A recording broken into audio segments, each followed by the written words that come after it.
এটার নাম আছে, সুতরাং 100% এটাতে ভর্তি করাও। আর ভর্তি করিয়ে ওয়েট করে ওই একটা কথা বললো, মাইগ্রেশনটা এক্ষুনি না নিয়ে দেখতে, বুঝলে? ঠিক আছে। বলো যে কেন ভাবছো পারবে না পারবে না?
I see there are a good number of participants. Let's give 1 or 2 minutes for everyone else to join, and then we'll start.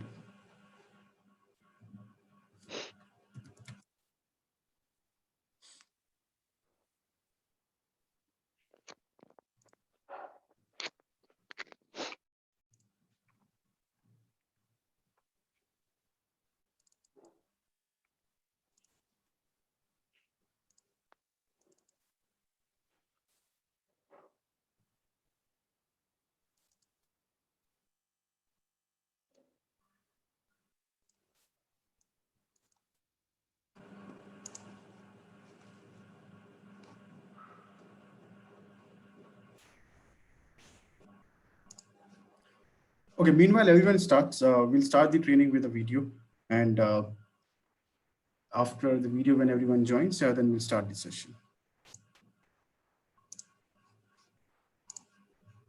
Let me know if you guys can see my screen. Can you see my screen? Yes. Perfect. Yeah, we can, yeah. Perfect. Also, let me know if you can hear the sound also. Can you hear the sound? Yes, we can, yeah.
Perfect.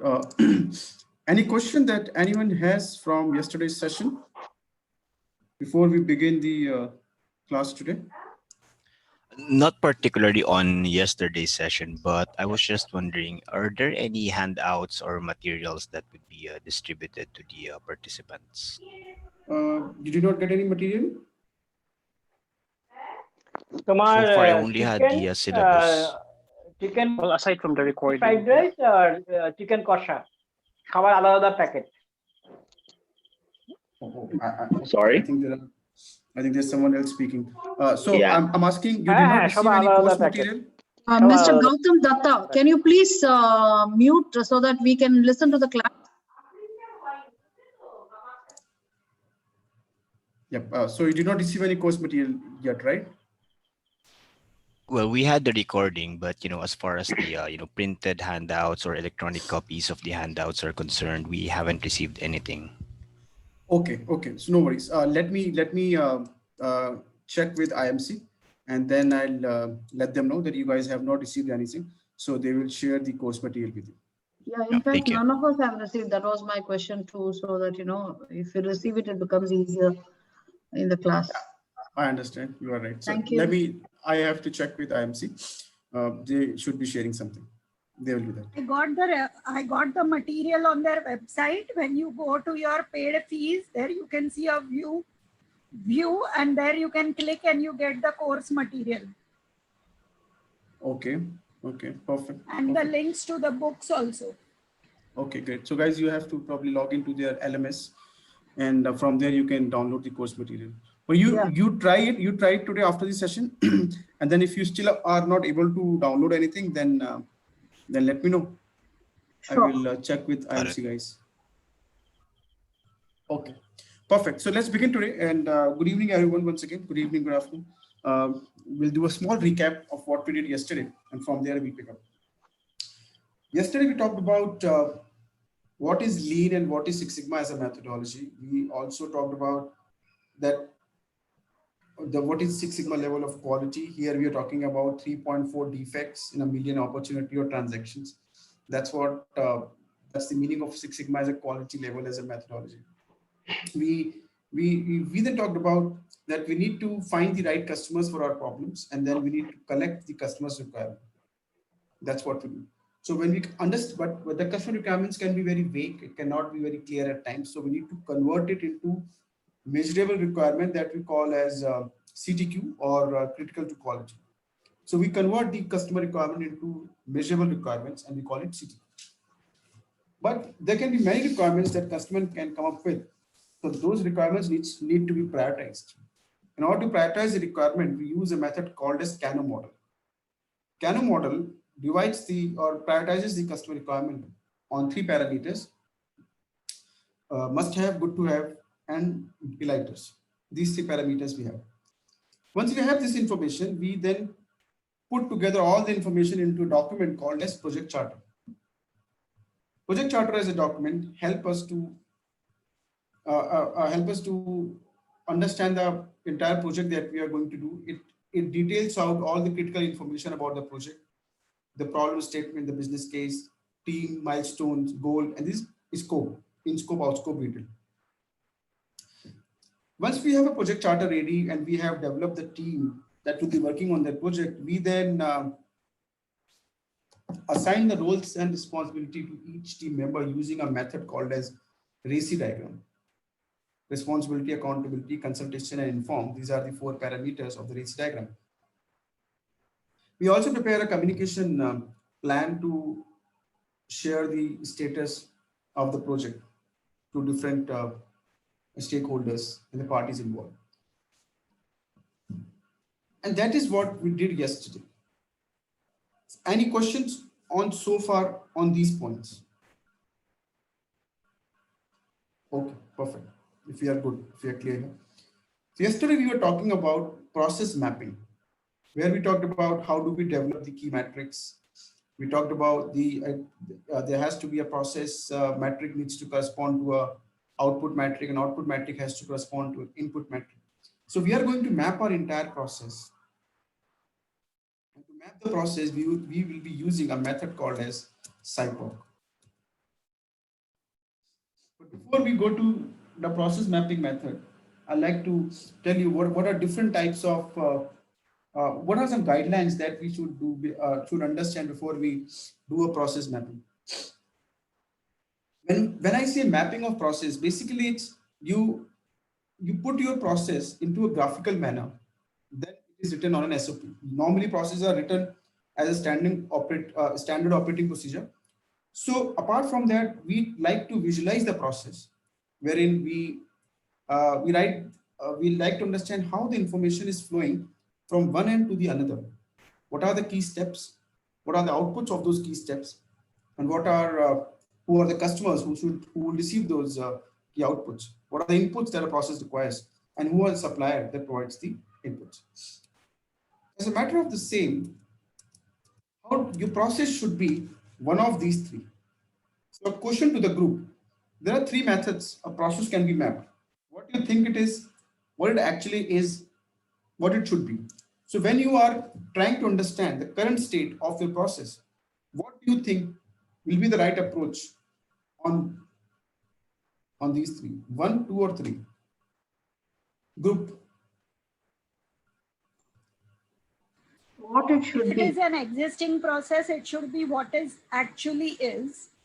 And if it is a new design or innovation, what it should be, the specifications of the finished one.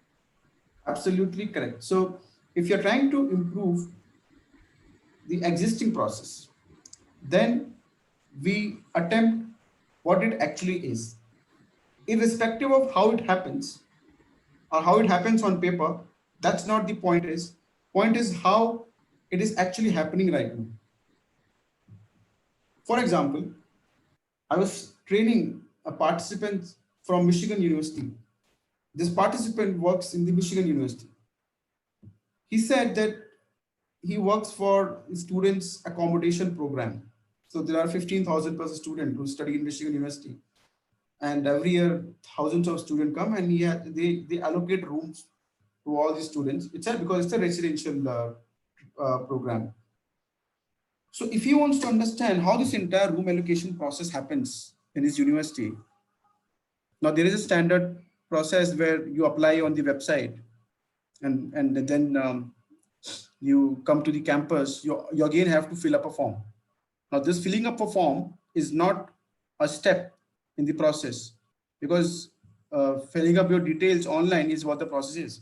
So when you are mapping the process, you would write that the first step is putting details on the web portal, but you will also write a hard copy form is also filled up. So you do not write what the process is written. When you're writing the process, what it actually, you do not write how the process is written. You map the process the way it is actually happening right now. That is the current state of the process. People get confused. They think we already have a written process. We don't have to map it. But that process is written and nobody is following. That's why there is a problem. So we need to write the process the way it is actually happening in front of me. For example, people are supposed to follow the lane traffic on the road. But when you go to the traffic, go to the road and try to understand what's happening on the roads, you will see people are breaking rules, not following lane management and so on. So that's the actual state of the current process. Similarly, you have to write about the current state of the process, the way it's actually happening. So yes, and if it's a new process, then we write about what it should be, the key aspects. Some of the important aspects of our process is that, okay, so there can be different levels of a process. One is a level 1, macro process. Macro process is a very high level process map, 5 to 6 steps, which is an organization wide process. A very high level process. Level 2 is called the process map, which is happening at the departmental level, at a functional level. And level 3 can be at a keystroke level, actual transaction happening. For example, you apply for, you're creating an IT ticket in your organization. You want a monitor. So high level process is go to the website, apply for an IT equipment, provide your details, submit the ticket. IT department reviews the ticket, provides you the equipment ordered, requested, close the ticket. Simple, 6-7 step process. That's a level 1. Level 2 process will be little detailed. Opening the IT portal, finding the right catalog item, clicking on, filling in the detail in that catalog item, review the details, submit the ticket. IT department receives the ticket, analyzes the ticket, check for availability, responds you with the details that it is available, acknowledges your ticket that it is in progress, provides you a monitor, close the ticket, seeks feedback. This is level 2 process. Level 3 process. Now we are going for the detail. Open the IT portal, or find the link for IT portal, click on the IT portal link, open the IT portal, search for right catalog item, click on the catalog item, write your details, name and department, employee code, everything in that catalog item. Click on submit button for catalog item. IT department receives the request in their inbox. Ticket gets assigned to the right person or available agent. Agent acknowledges the request, you receive the request. Then agent reads through the request, check for availability of the requested item in the stock.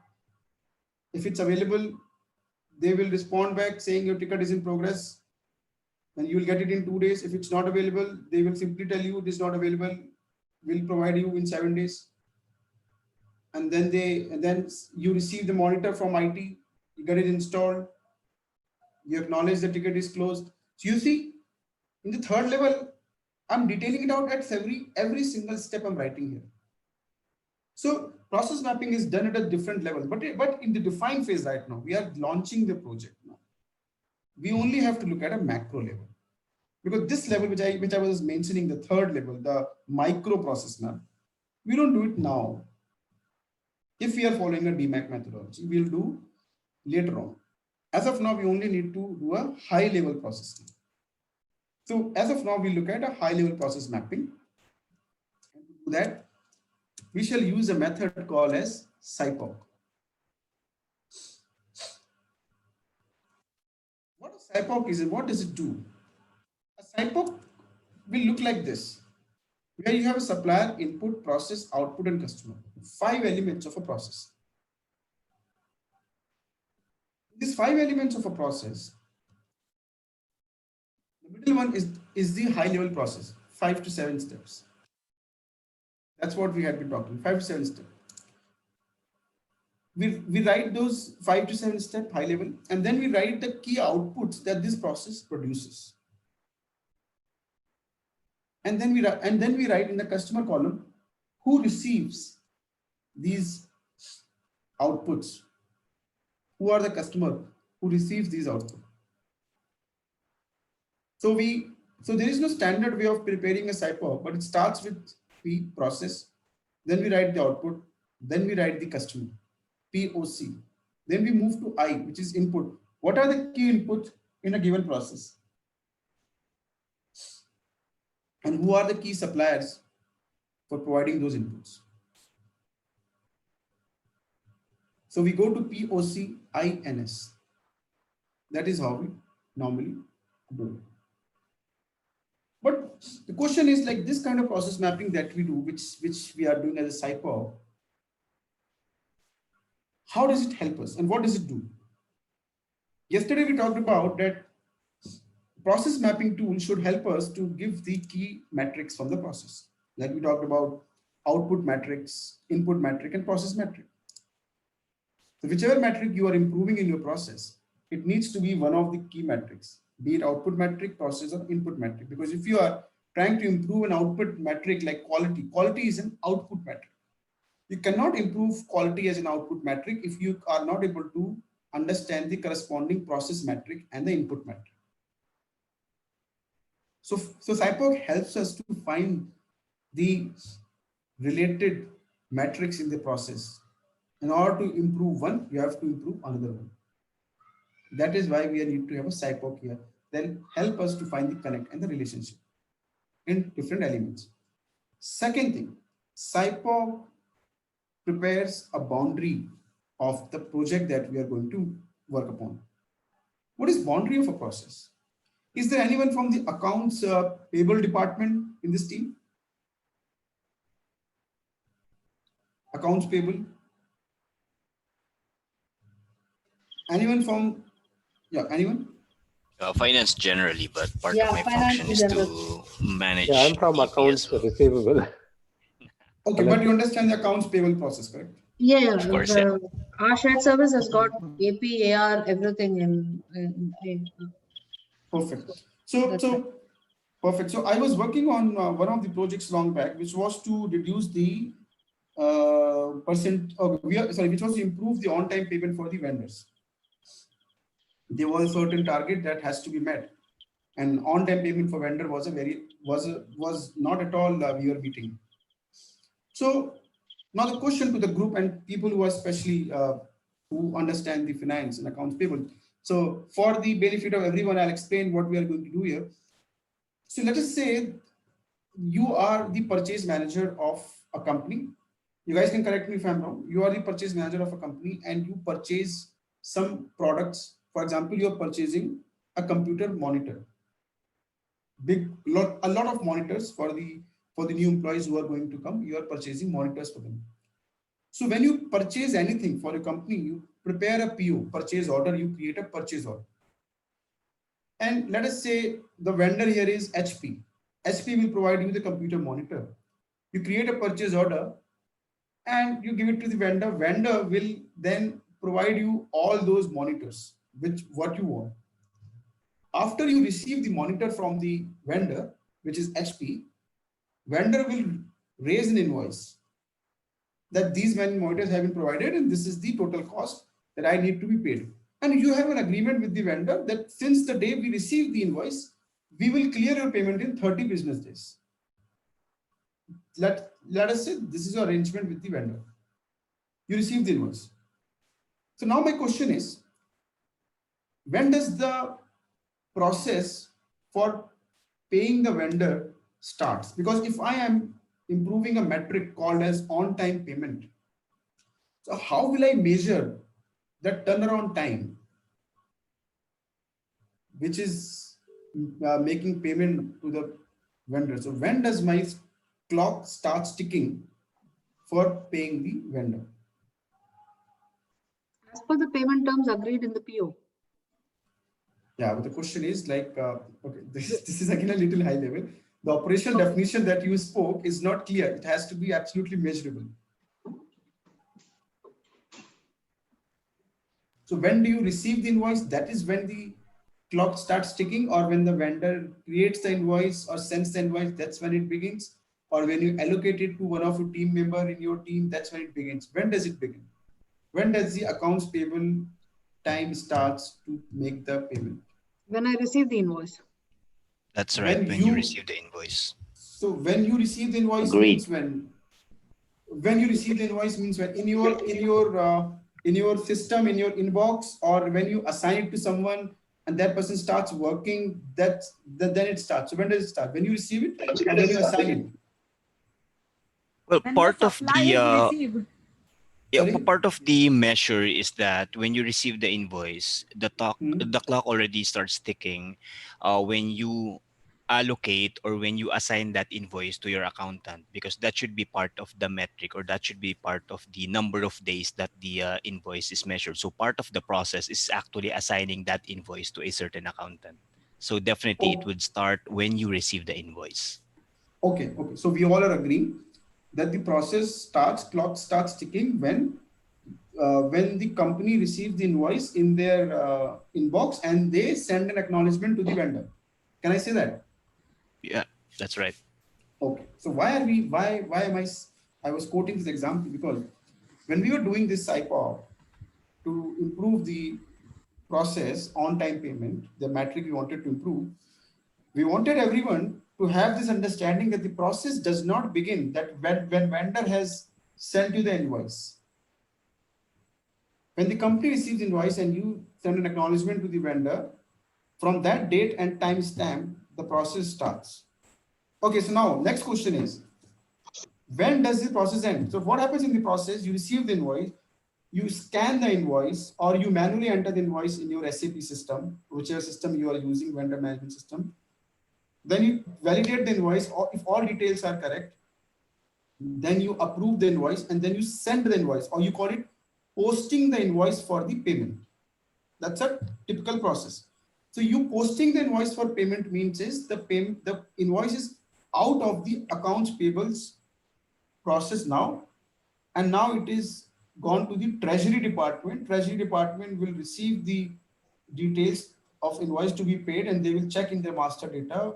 Who is the vendor? What are the details? Is the vendor in the system? How much amount? What is the payment mode, and so on? And what is the credit time? Blah blah blah. And then they will make the payment. So question is, when does this process end of on-time payment of vendor? When does it end? At what step does it end? Upon payment run, after running the payment. So The vendor receives the payment. Accounts payable team would do that job, or some other will do the job?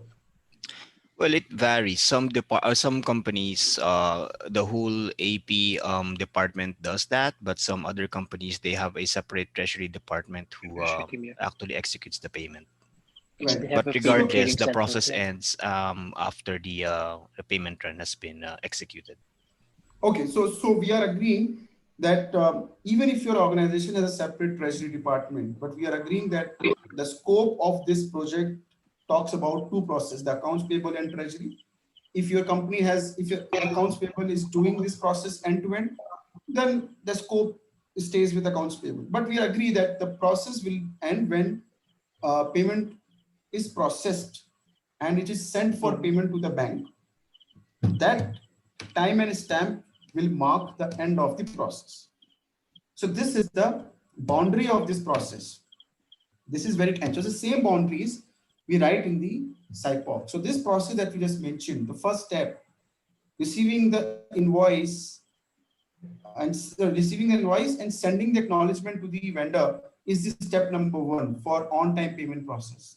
And last step is sending the payment to the bank for processing. That's the last step. In between 4-5 steps will happen. So SIPOC we create in the beginning of a process to ensure that the boundaries are agreed with everyone. Vendor cannot say that when I did not receive the payment, you would have sent it for payment 3 days back. I did not get it. But if you look at, as you said, the boundary is when you have sent it for payment. What happens at the bank's end is not, we are not responsible for it. Bank might delay it for 3-4 days, or whatever can happen in bank. They might take some time to clear it, but process says that we have sent it from our end. That's where process ends. We don't have no control over bank's operation. So that's what SIPOC does. It helps us to set the boundary for a given process. And then we write what are the key outputs of this process. Who are the customers of those key outputs, and what are the key inputs that we receive for we need for this process. We need vendor details, we need invoice details. And every invoice needs to have a purchase order. There can be some non-PO invoice also. What are the exceptions for that? So that's how this entire process needs to be written here, and who are the supplier of those details.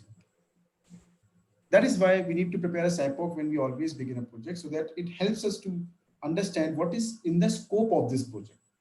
So the way we write the in scope and out scope in the project charter, this is an extension wherein we are writing all the details within that scope, supplier input, customer and output, within the scope of the boundaries that we have just defined here.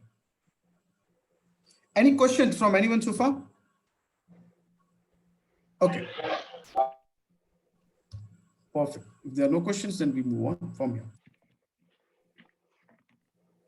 I'll show you a SIPOC at the so at the end of today's session. I'll show you some of those tools that we have that you would have completed today, so that you can understand the flow and how do we make the SIPOC or the RACI that we have just looked at.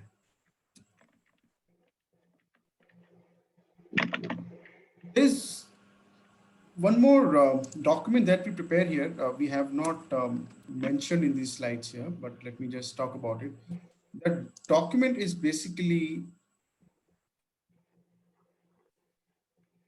it's called a stakeholder analysis. Let me just put it here.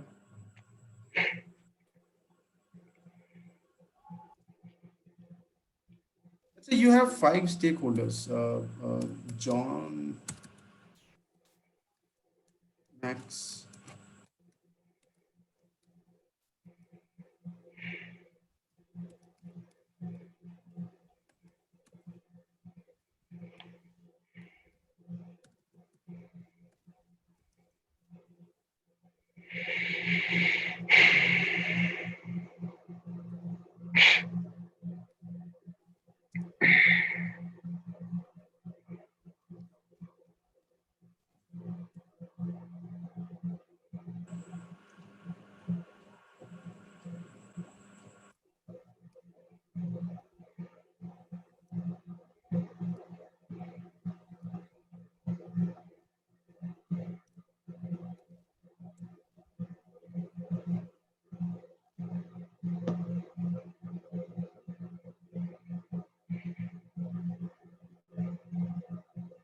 start a project, you have a project team, but the project team is for the project.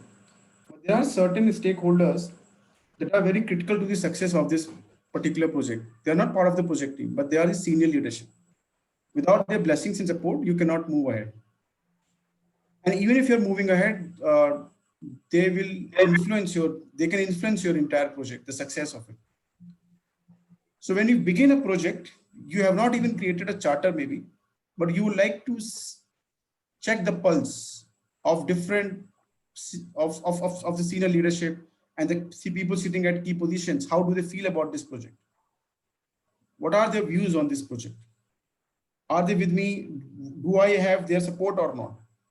Because you may need resources from their team, you may need some budget, or you may need to implement the final solutions later on, and without their approval, you will not be able to. So you want to understand it right now. Where do they stand when it comes to support of this project? So let's say John says, yes, go ahead, very nice, good project, you have my full support. Max is little doubtful. He says, man, I don't think this is going to be a great project, but if you want to go ahead, but I'm not very positive about it because that's the way we have been doing things for long, and things have not worked in the past. So I'm not very sure about it.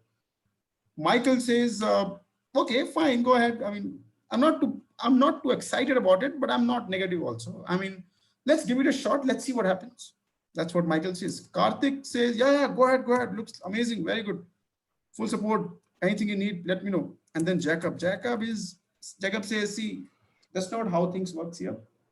You have just joined the organization. I'm here for the last 20 years, and I've seen many people have come and tried a lot of things, but nothing has worked. So I don't think it is going to work, and you're wasting your time.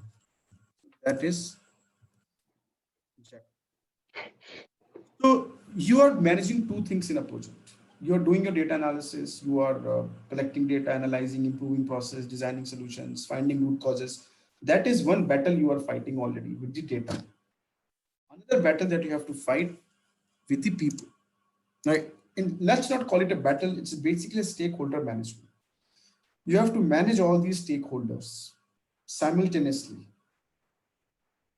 Because what should not happen is after 2 months, John, who is very supportive, he should not move to the doubtful bracket where John starts saying, you know what, I don't think this is working.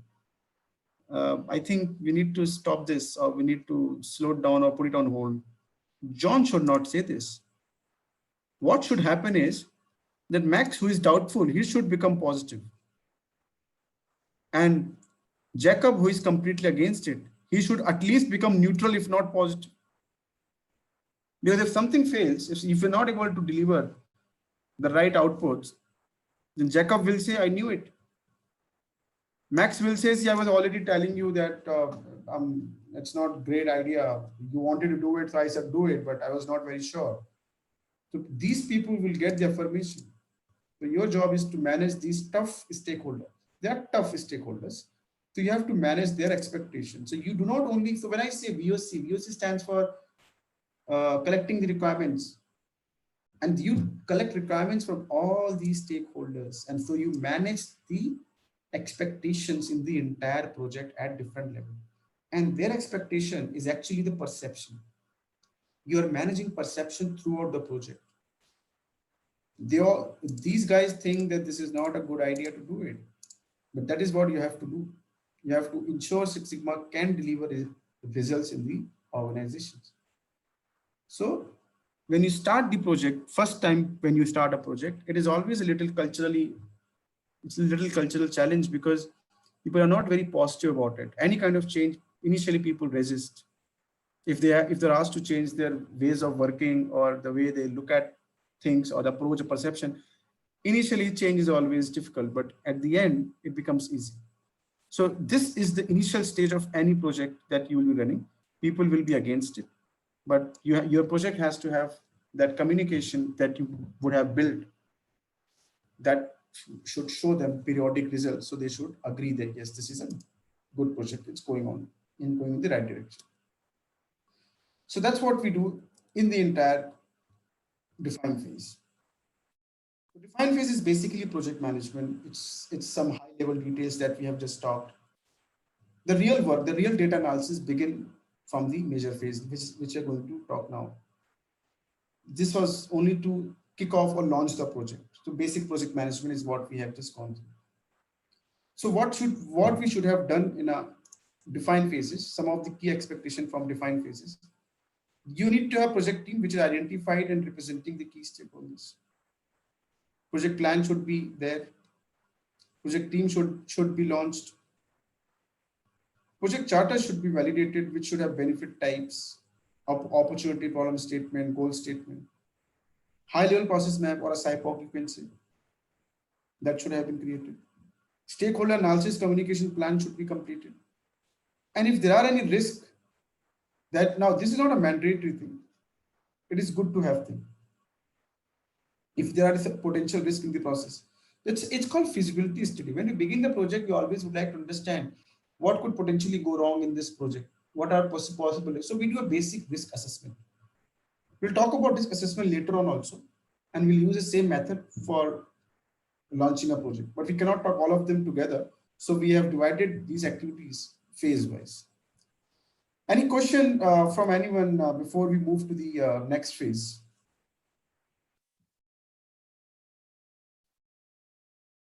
No question? Okay. This would be a primary risk assessment because we don't know what will go ahead. Yeah, very good. Absolutely right. It's basic and a very primary risk assessment because we do not know the road ahead, as you clearly said.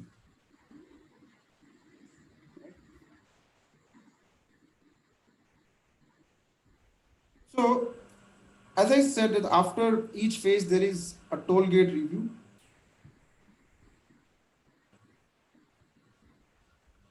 And in the toll gate review, sponsor and the black belt will be sitting together and will be reviewing your project. So what do we do in a toll gate review? Your sponsor and black belt will be reviewing your project and some of the questions they will be asking. For example, these questions which are there, it's a mixed of questions that sponsor and black belt will be asking. Now, what questions sponsor will ask? Sponsor will ask, does the problem statement detail the problem? And where does the pain occurs? Does a goal statement define the metric? Does the improvement target seem achievable? Are the project scope and timeline reasonable? He is asking a question from the business point of view. Does the expected business impact justify the project? That why should we give you the resources to do the project? Is it urgent? What are the potential barriers to success? How are they being addressed? Who are the key stakeholders? Who is on the team? Have the customer been identified? You see, from a 6 Sigma point of view, there is nothing that is being asked. Reason is, we are not doing anything on 6 Sigma yet. We are only doing a basic project management and defined phase. In the next phase, some 6 Sigma stuff starts. So some of the key deliverable like SIPOC, communication plans, stakeholder analysis, VOC techniques, that's all we should have done in the defined phase. So it's a go, no go decision. Okay, so let's move to the next phase now, which is the measure phase. As part of a measure phase, the key deliverables here is data collection plan, wherein we need to collect the data. Just a second, just give me a second.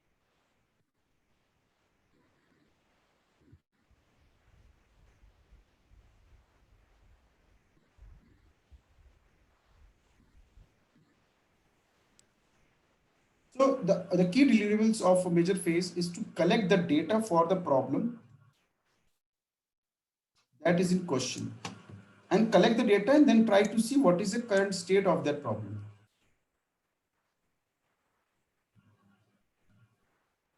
And also how much we are able to meet customer requirement, the capability. So primarily three things we are doing. We're collecting the data for the problem that is in question, then understanding what is the current state of the process in detail. Beyond SIPOC will go here, and we'll understand capability of the current process. how much are we meeting the customer requirement? That's what we are interested in. There is a roadmap that we'll not look at right now. We will, as in when we go into this major phase, we'll look at this roadmap. But we have to, but broadly, we'll collect data. We will understand the current state of the process, and then we'll understand how much we are meeting the customer requirement. These three things we're interested to understand. So let's look at a data collection plan. The question that comes, what is called data? What do you mean? What do I mean by when I say collecting the data? Collecting the data is nothing but collecting a sample from the process. Here we are talking about a sample. So we will look at how should we collect the sample? What is called a sample? What should be the right sample size? What should be the right sampling technique? That's all we will look at. And we will understand what should be the process of collecting this sample. So when we are collecting a sample for the process that you want to improve, let's look at the same example that we are talking, on-time payment for the accounts payable here, the team that we are talking. So now I want to improve this process of on-time payment. Now people who are there from the accounts payable and finance department, I'll ask you a question and you tell me whether is this the right way of collecting the sample. For example, if I say from this process, I will collect let's say 1 year data, payment made to all the vendors, and then I'll see how much time we have taken to make payments to all these vendors. Will that be right approach? Will this sampling technique be right?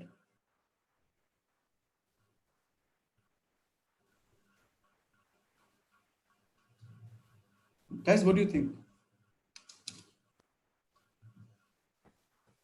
I'm taking last 1 year data, and this data talks about the payment made to different vendors in last 1 year. It's a huge data in last 1 year. And how much time have we taken to make payment for each vendor? And that's how we have last 1 year data. We have around, let's say 20,000 line items, for example. So do you think this will be sufficient for us to analyze this process and improve? Yes, I think it will be enough. Okay, you think it will be enough? Okay, any other comment or opinion? So it depends actually. Maybe the last year data which we are taking, that maybe there are some exception. Maybe the company is not, there are some challenges in terms of cash flow, and the payments got delayed. So instead of taking just for 1 year complete data, we should take at least 2-3 years data and some samples from those data instead of taking the complete data.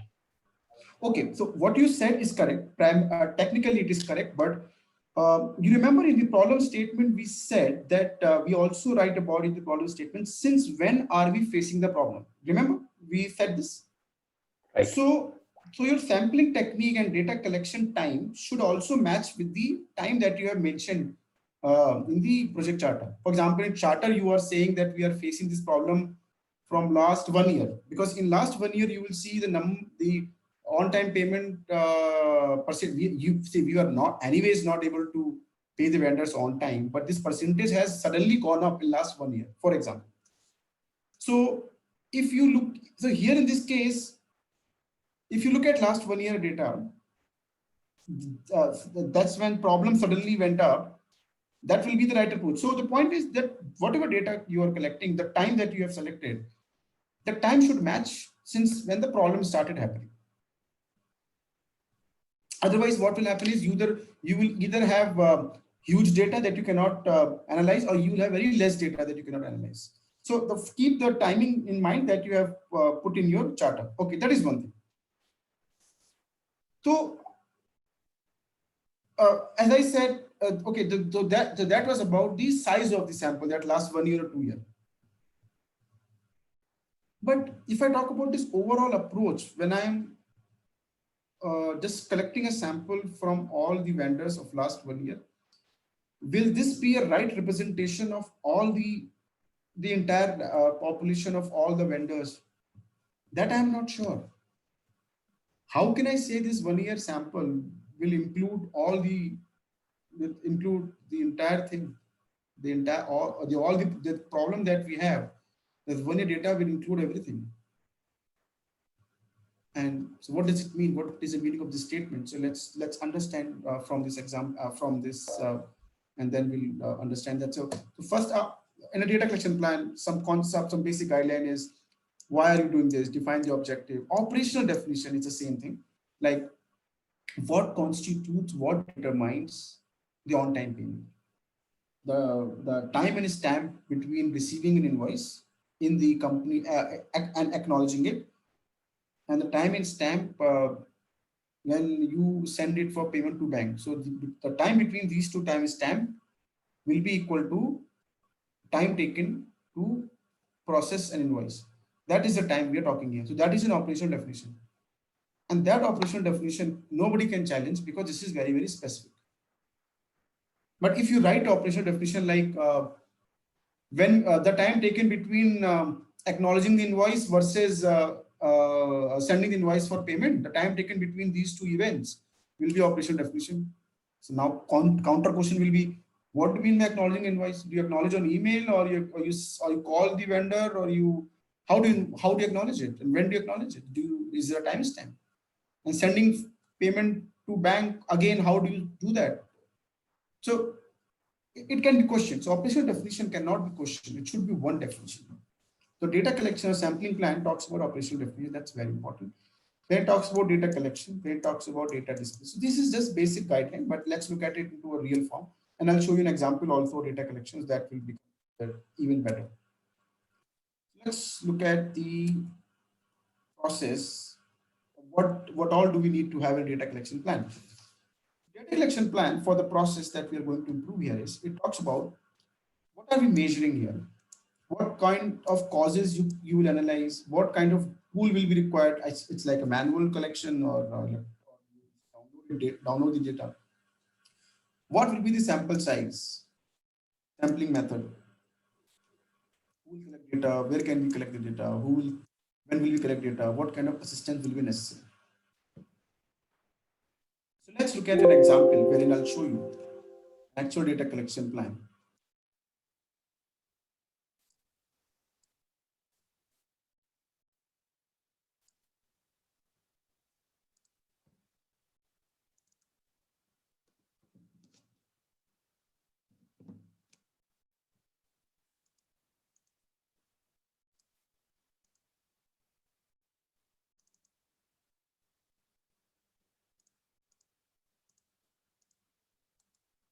One second, it's opening.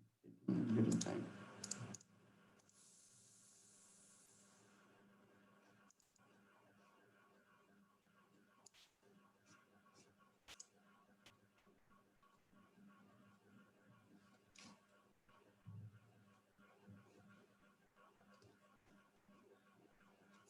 No, I'm not speaking. I'm not speaking yet. I'm just opening the presentation that I want to show you guys.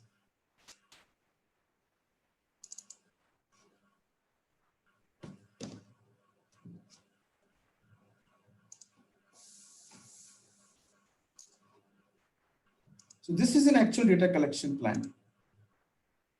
And this plan is prepared for a problem where we wanted to improve the first contact resolution.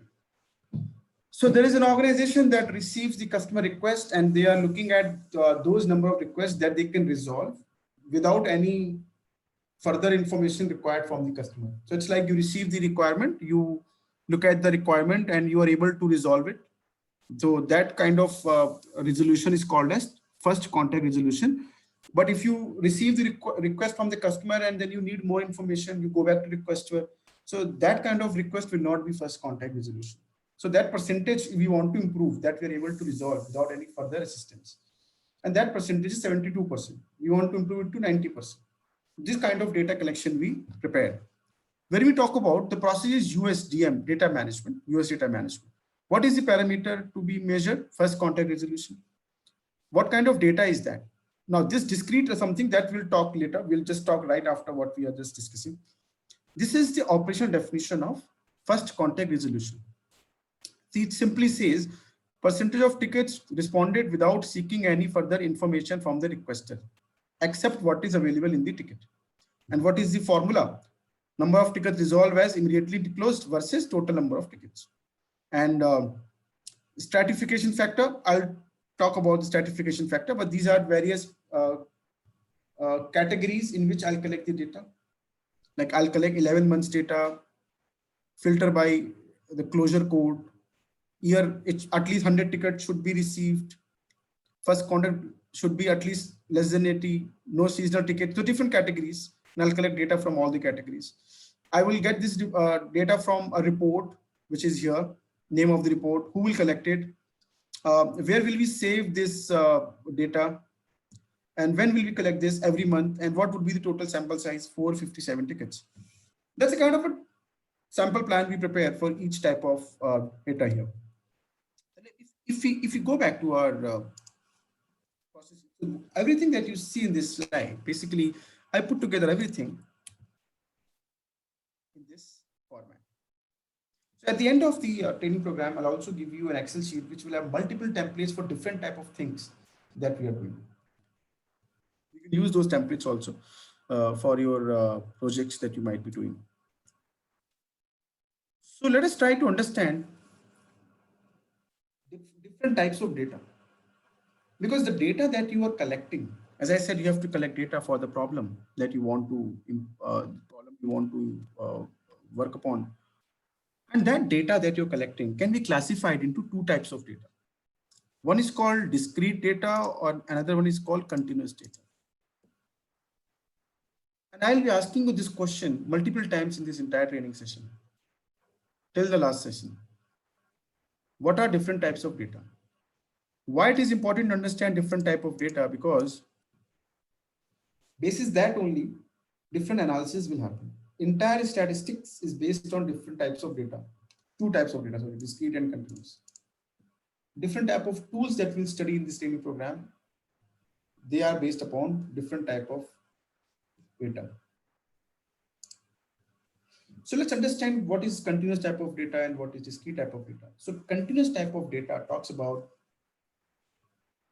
those data type which can be measured with a measure, which needs a measurement scale to measure, and which has a measuring unit.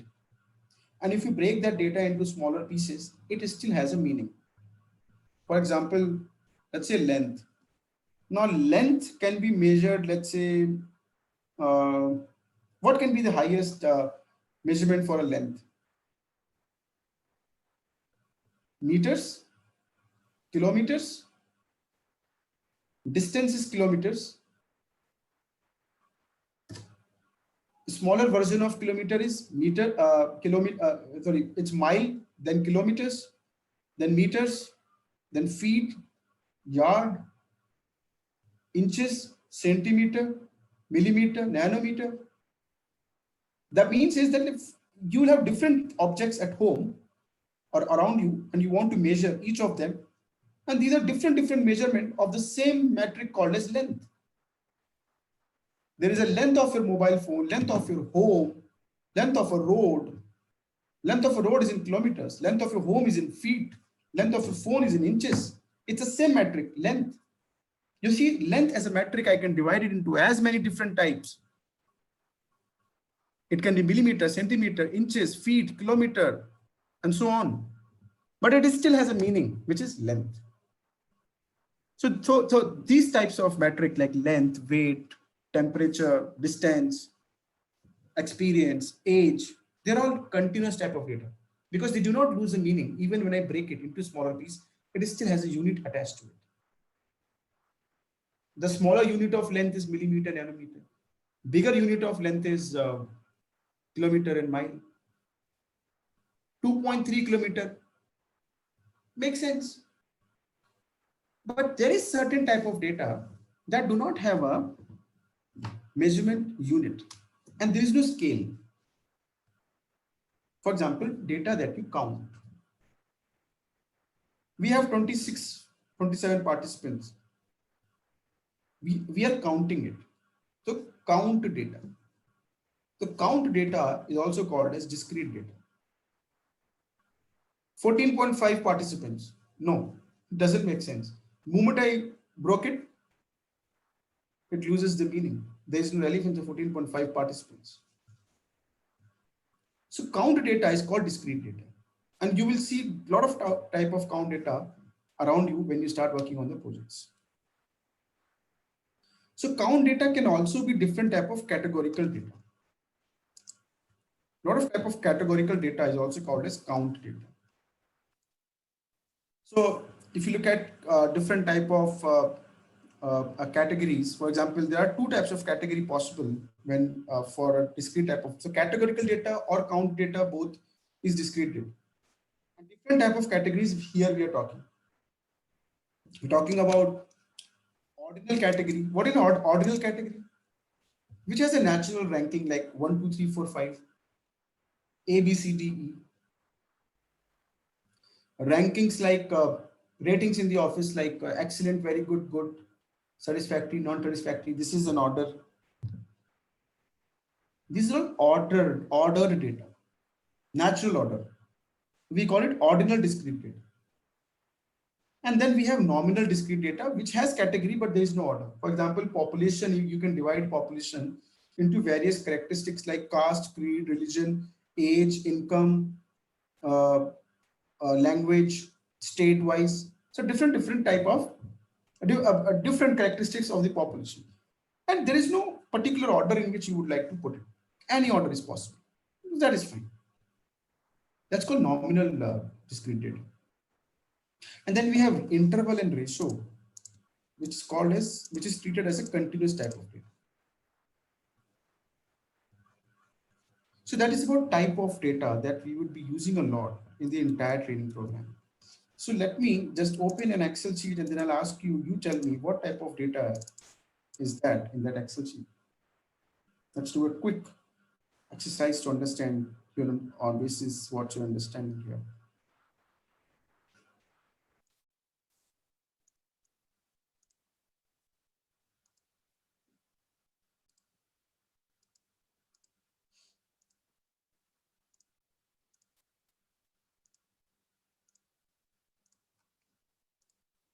Okay.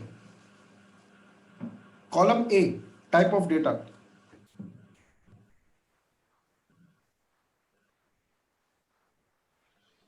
That's nominal. Or continuous data? Continuous data. Perfect. These are number of carpet 1, 2, 3, 4. What type of data? Discrete. Discrete. Very good. This is zooplankton. This is again number. Continuous. Supplement. These are number. Supplement number 1, 2, 3. What type of data? Again, discrete. Discrete. Very good. It's count. Column E. Nominal. What? This is You can say it's discrete also is fine. There is no, if you do not understand nominal or ordinal, that is okay. It's not a showstopper. But you need to understand basic between continuous and discrete at least. Nominal discrete. Nominal discrete, correct. Density. Continuous. Absolutely correct. Minutes. continuous. Continuous. Strength.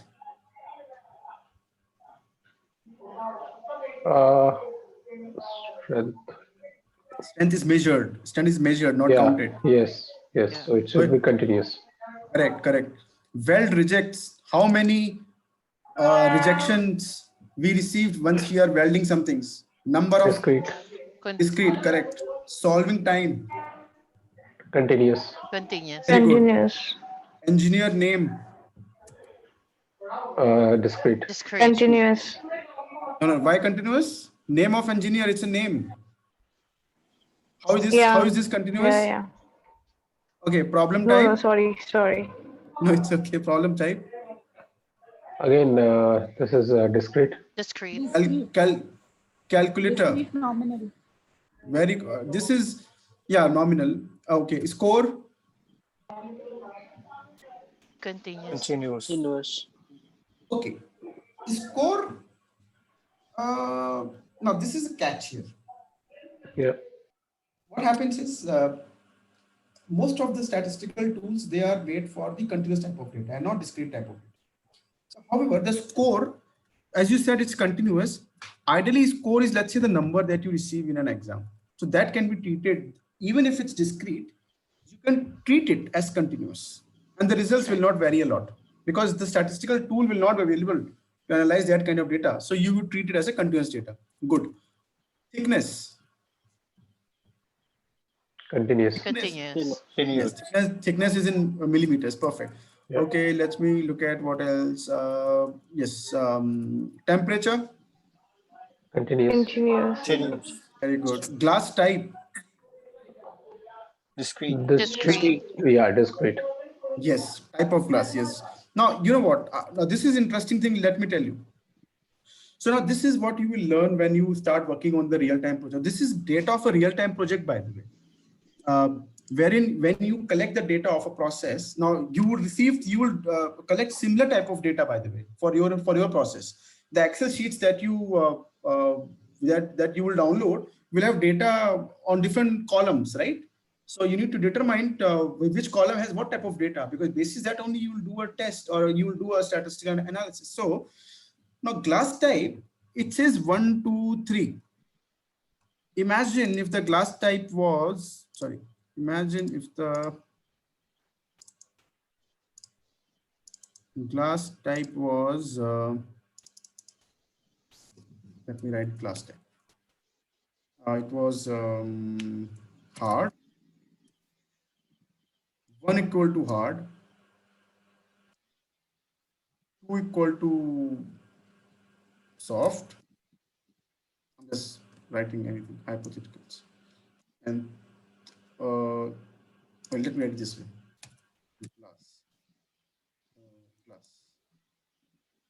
And this is steel. This is better. And third is plastic. 3 type of glasses. If I ask you what is this, what kind of data is that? Nominal, discrete. Nominal, discrete. Very good. So, but when you want to analyze this type of data, you will not find any statistical tool that can help you to analyze this type of data. So what you would like to do is, whenever you face such situations, when you have such categories like this, and you do not know how to analyze it, so give them a rating. For example, glass will be in rating 1, steel will be 2, and plastic will be 3. And then you will treat them as continuous data, and then you will do the test. So your results will not vary a lot, by the way, and that will help you to analyze the data in a continuous manner. But this is a practical situation that you will come across in your project.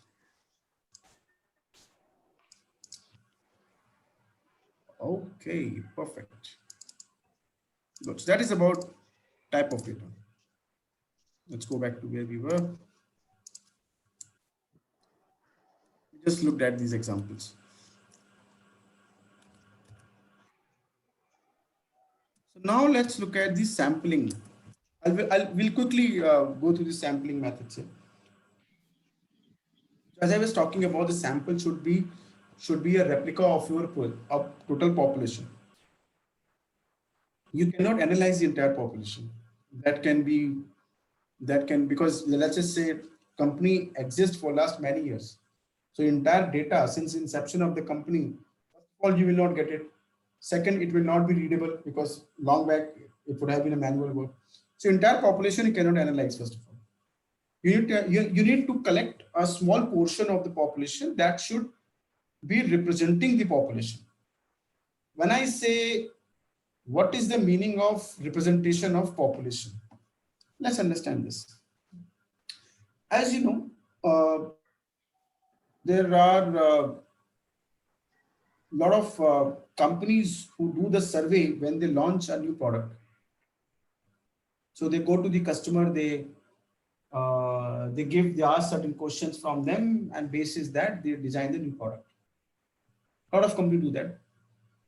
So imagine a situation wherein a company who wanted to launch a fairness cream,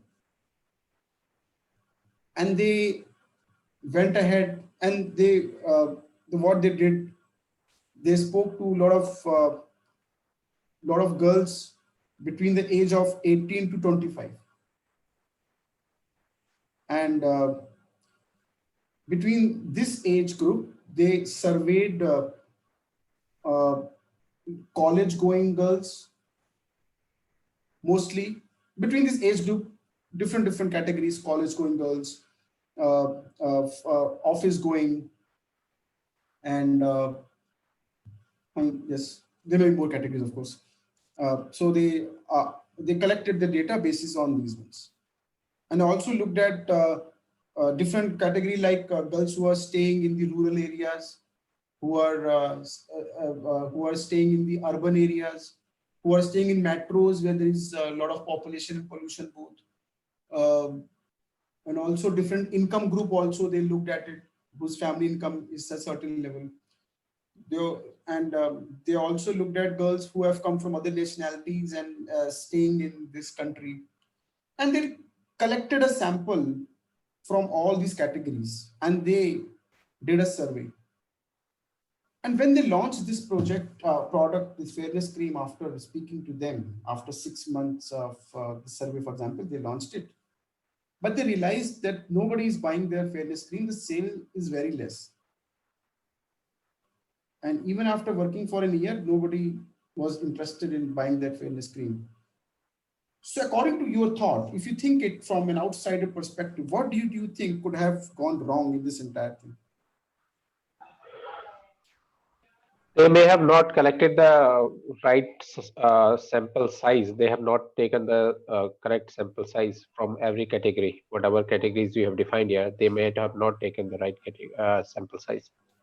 Absolutely correct. You are absolutely right. So what do you think they could have done better? First thing you said that they did not get the right sample size from each of the category. That is one thing. Second thing, what it could have been? Is this the only thing?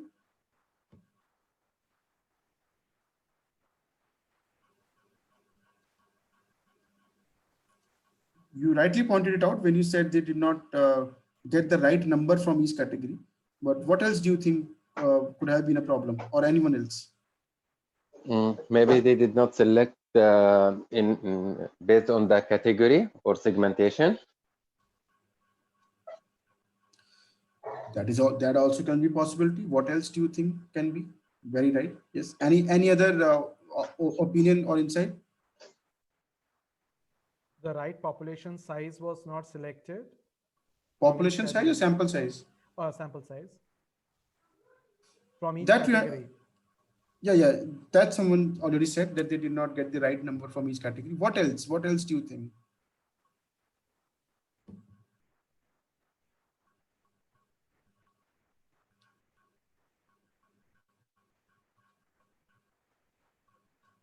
Maybe they have not asked the right questions. Very good. Yes. But let's stick to the sample size here. Okay.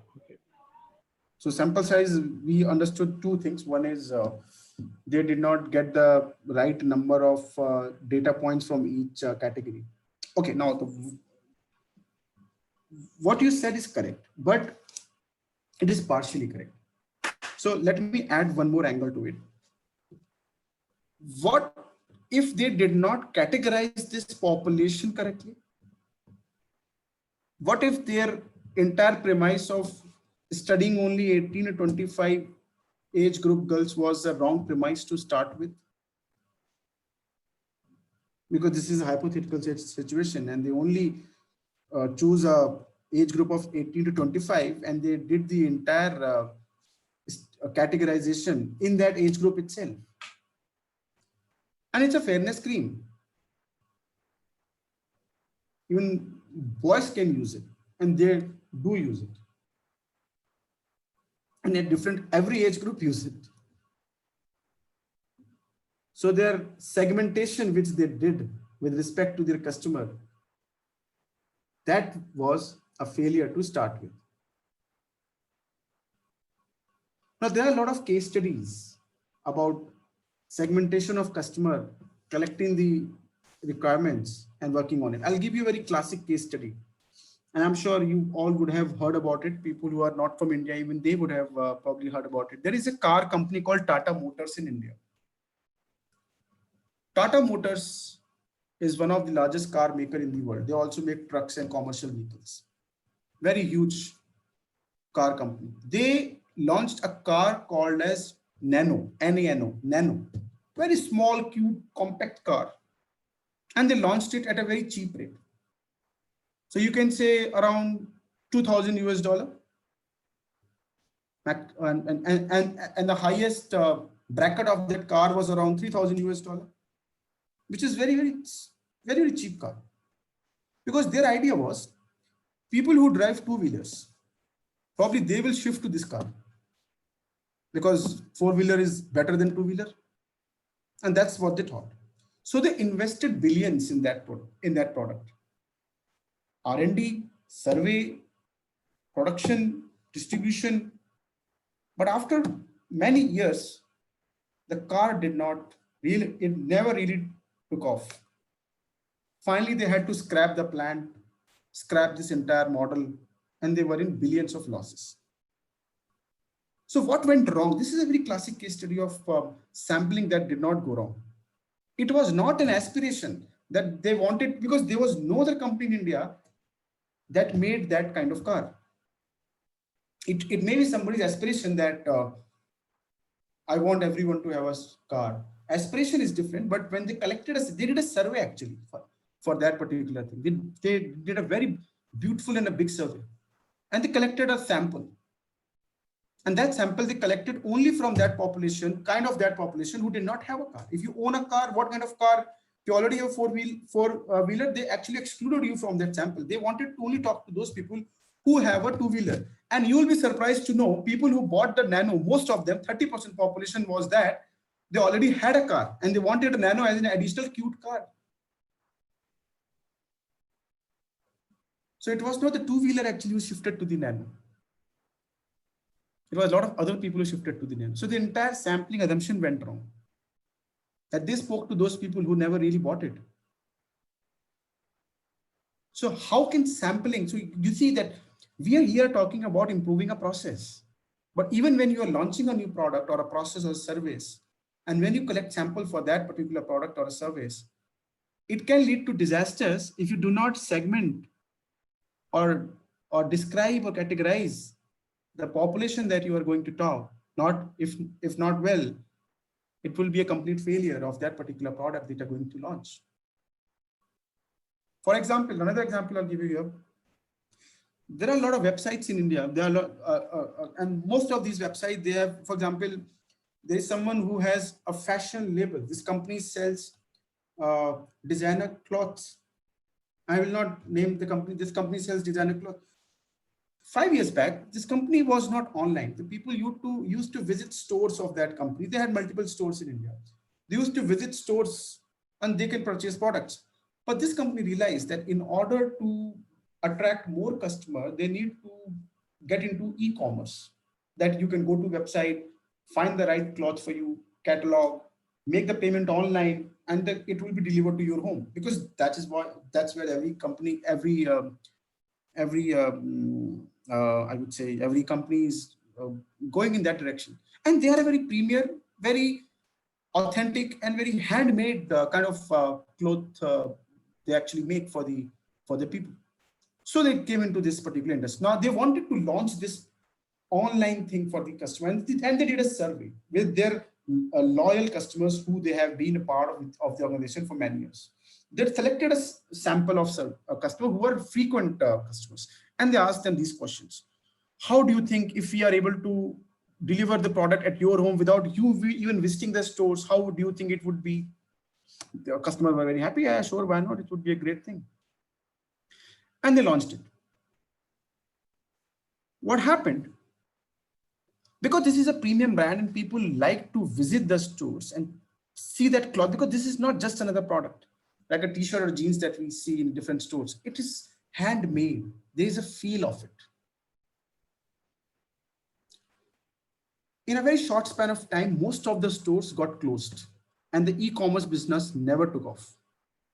People started ordering clothes online, which they realized was not something they wanted, because the USP of that product is to actually try it, to be there and to feel it, and then you purchase it. So they are really not satisfied. They returned it. And this company really could not bear the cost of sending, returning, and then replacing and so on. So suddenly they had an additional expense to bear. Now people were not visiting the store because they thought, now we have e-commerce, let's try it on. So their footfall in the stores reduced. And ultimately the company went 70% losses, which means 70% of the stores got closed. There is still e-commerce business, but they also promote their stores as a physical store as well, not only online. So they wanted to launch a new feature for their product or a process. They did a survey of that. Sampling went haywire. Didn't choose the right question. Didn't choose the right samples. So how sampling can be and this is a very basic understanding about sampling. I mean, you go to different political parties, different media companies, news channels, they tell you these seats will be won by this political party, but at the end of the day, political party wins some other number of seats. This is what they come up with, these numbers. Sampling. Sampling is a very strong thing that needs to be done, and very importantly, because this sample we collect today for your project, it's going to be with you till the end of this project. And all the analysis of the process and problem, root cause, identification, recommendation of solutions, all this will be done based on the sample that you will collect today. So it is going to be with you till end of this day. The success of your project depends upon the right sample, and sample should be representative. When I say representative, it should represent the population as closely as possible. So there can be different methods of collecting samples.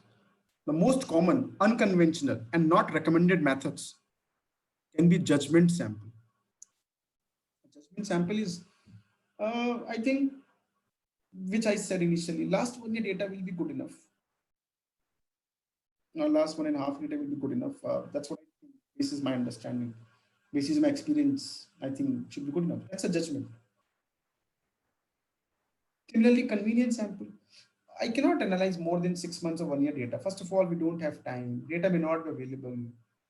Let's analyze some data and then give our findings to the management, and then let's see what can be done. That's convenience sampling. And in real world, people really do that. Judgment and convenience sampling. We really do not take pain of doing a random and systematic. Systematic is nothing but this stat which you call as dividing in different categories.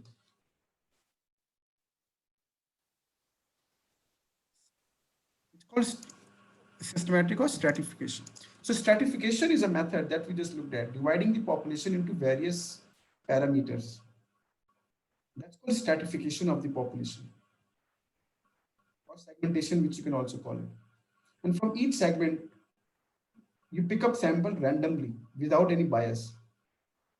That becomes stratified random sample. That is the right method of collecting the sample. And it should be representative. So here we are talking about data collection plan, which is of two types of data, continuous and discrete. And that data is nothing but the sample. The sample has to be representative, and it should be collected using a random stratified method. And the data collection plan that we're talking here, which I showed you the template, collect data in that manner, in that format. Any question anyone has till this point?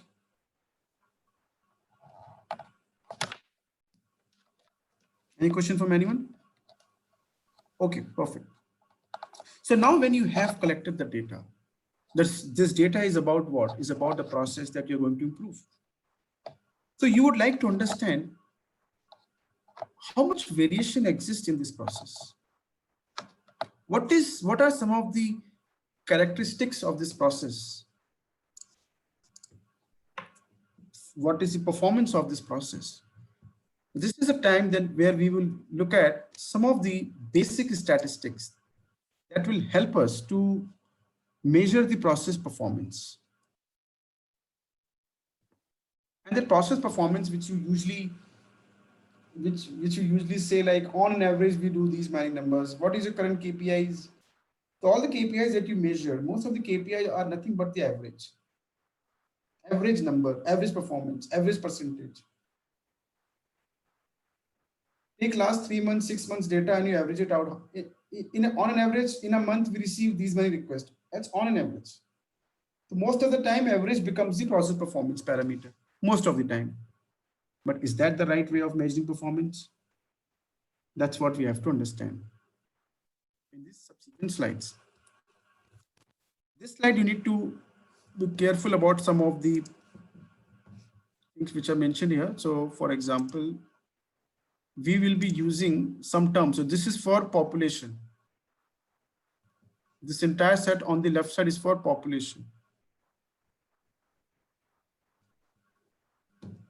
And this is for the sample. For example, sample size is determined like this. Population is capital N. The average of a sample is written as X and a horizontal line over it, and it is called as X bar. X bar. This is called grand average, average of average. It's called X double bar. There are 2 bars, X double bar. Small s is the standard deviation of sample data. What is standard deviation? We'll talk about that. Sigma, standard deviation of the population data. 6 sigma, for population we're talking about, the entire process we're talking about, not the sample. So, but we'll use small s for sample data. Capital R, range of the data. What is range? We'll talk about. R bar, there is a bar over it. Average range of data. And these notations you'll be aware of: greater than, less than, greater than or equal to, less than or equal to. This is called summation, where you are adding multiple values. So we use this sign summation. This is called mu.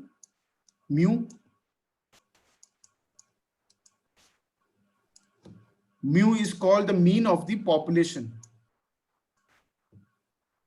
These are some notation that you should remember, because we will be using them a lot. And even in your, after the training, when you start working on some statistical software like Minitab and so on, you need to know these things. This is a very basic thing that you should be able to remember. Or you can even put this as a reference table in front of you so that you are aware. So let's look at some basic statistics. But before that, let's take a quick break and be back in the next 12-13 minutes. Before we go on a break, any question from anyone?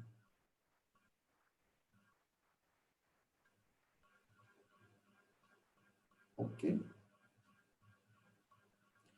If there are no question, then let's back in next 12-13.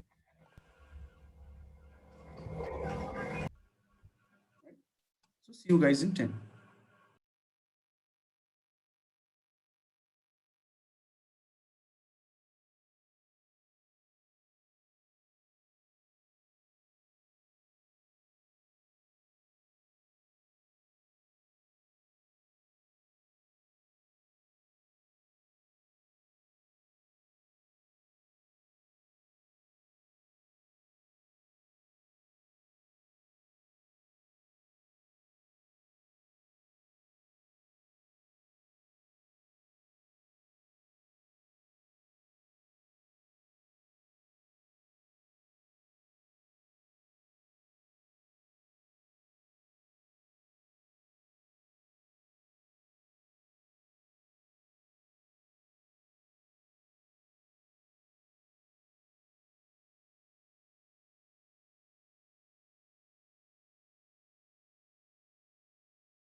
Hello everyone, I'm back. Perfect.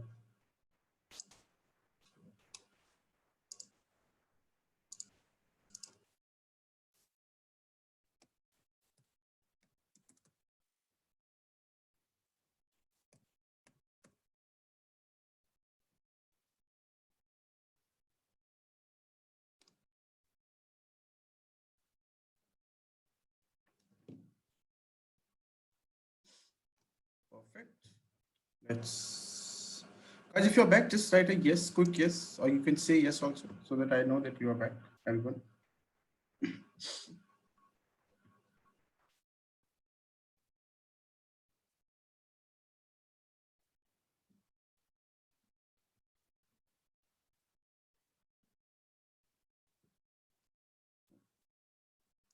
Okay. Perfect. Looks like we have a good number of people who are back. So yes. So now let's try to understand performance of the process. The data that we have gathered, now let's look at that data. Let's try to analyze data in order to understand the performance of the process. So now look at these slides carefully.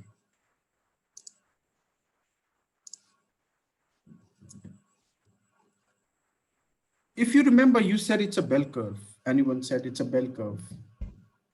And let us say, let me just draw a line here.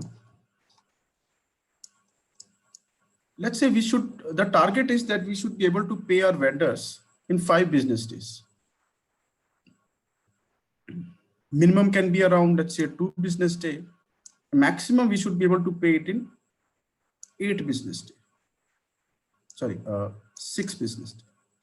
So 2 to 6 is the time we should be able to pay the vendors, and 5 business days is the average time that we should take on an average, 5 business days. But this blue line is how it should be. The graph should look like this, but the actual graph looks like this, the yellow one. That means we are taking currently 7 business days. Minimum we are taking around 5.5 business days. And maximum is going up to 10. So instead of taking 2 to 6 days to pay the vendors, we are taking 5.5 days to 10 business days to pay the vendor. And average is around 7. So are we meeting customer requirement? No. We are very far off the target. Target is 5, we are 7. So what do we have to do? What do we have to do as part of process improvement? This current average, which is 7, it should be 5 over a period of time. That your process should be able to shift towards the target over a period of time. That is what you have to do using statistics and using Six Sigma tools. You should be able to shift this entire yellow thing towards the target. And over a period of time, this entire thing should look like this. That this yellow portion should be within the customer specification. That is how it should look in the future. So here we feel a problem is that we are very far off from the target. This is called the target. And this is our center of my process. Center of a process is determined by the word called average, or the mean, you can call it. It can be average or mean. Typically, it can also be the median as well. We understand what is a median and a mean here. So the center of a process, or where is the most of the data lying at, I will say, which is called the average or mean, or you can call it as a median. So this is here, which is the current state. Ideal state should be 5. So process had to shift towards this target, and it has to look like this. And if you also look at this process has this variation, while our current process has lot of variation. Because the variation is too much, we are not able to meet customer requirement, and we are going beyond. So over a period of time, we should be able to reduce that variation. That's all has to be done. So we need to understand how to measure process performance in terms of where is the center of my current process. And we need to also understand how to measure the variation in the process. Over a period of time, we have to shift the mean or the center of my process towards the target. And I also have to reduce the variation in the process. That is called process improvement over a period of time, statistically. Shifting this mean towards the target, reduce the variation to meet the customer requirement. That's all we have to do. And this is the crux of everything we are going to do now. This is our target. This is our objective for the Six Sigma project or the training that we are doing here.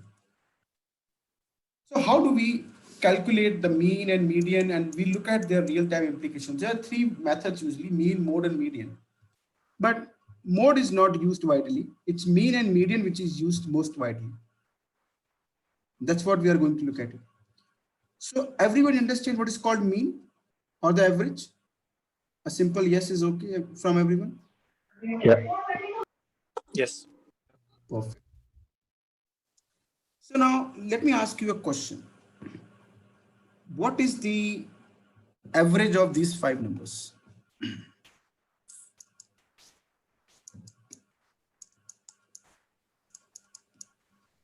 What is the average of these five numbers? 5. 5. Very good. And what is the average of these five numbers?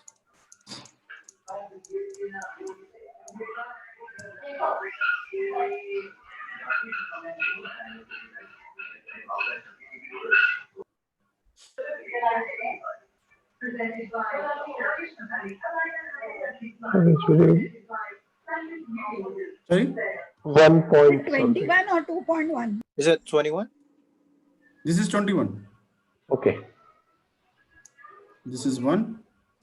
This is 1. 5. This is Average 1. is 5. Perfect. Another data set. 1, 2, 3, 4, and 15. What is the average of these five numbers? Again, 5. 5. So what do you observe here? What is the observation? We have 5 as an average for 3 different data sets. The data What do you variation make is of? there. So variation is there. There is in different data, there is different variation, but the mean is same. So, Range is different. okay. So what you said is correct, that there is variation in different data set, but the average remains same. That means average here is the process performance. But the process performance, our understanding of process performance says that if these are the performance of 3 different groups who are processing the invoices to the vendor, how much time they are taking, our process performance will say we are taking 5 business days. So we will treat all of them as 1. There is no difference in group A, B, and C. Can we say that? If we talk about mean, average time, there is no difference. But if we talk about the variation in the data, there is a lot of variations in all 3 sets.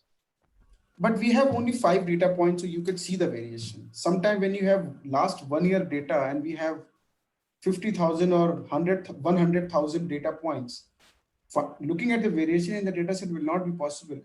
And how do we normally treat process performance as just the average? That's how we look at the process performance normally or most of the time. Right. So the problem is mean as a process performance parameter, because mean tells us where is the process centered at. Let's understand mean for some time. It might sound simple, it might look simple, but it is not. It's a very big culprit, and it's always around us. That's how we treat mean, but it disguises itself. For example, if I make the graph of a process which look like this, for example, this is called mean in the center. This is mean. The meaning of mean is, now those who are aware of it, they can let me know. If those who are not aware of it, so this is for everyone anyways. The mean of a process, mean of a data set tells you that 50% data, some data is on the left side, 50% data is on the left side, and 50% data is on the right side. That means there are some values which are below mean, some values which are more than mean, and that number can be different, 50%, 40%, 30%. That we do not know.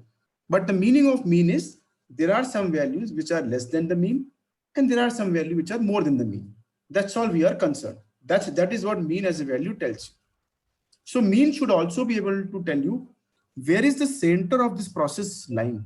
So let's look at a fundamental understanding. You should look at process performance as mean only when this is lying exactly in the center.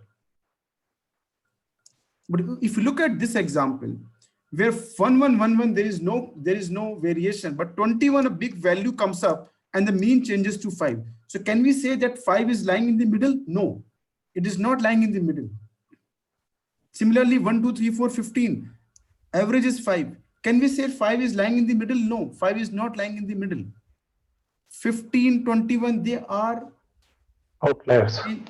Outliers. We'll talk about outliers though, but you said it. They're actually changing the entire performance of the process and giving you a result that is not true. So when there is so much of variation in the data set, like this or like this, we cannot rely mean as a process performance, because mean should ideally be in the center of this is called a distribution that we are making from data point. So mean should be in the center. If it is not in the center, that means something is wrong. We have not looked at the right performance parameter. Mean cannot be the process performance parameter then. So what can replace mean when we have to understand process performance parameters? So let's look at median.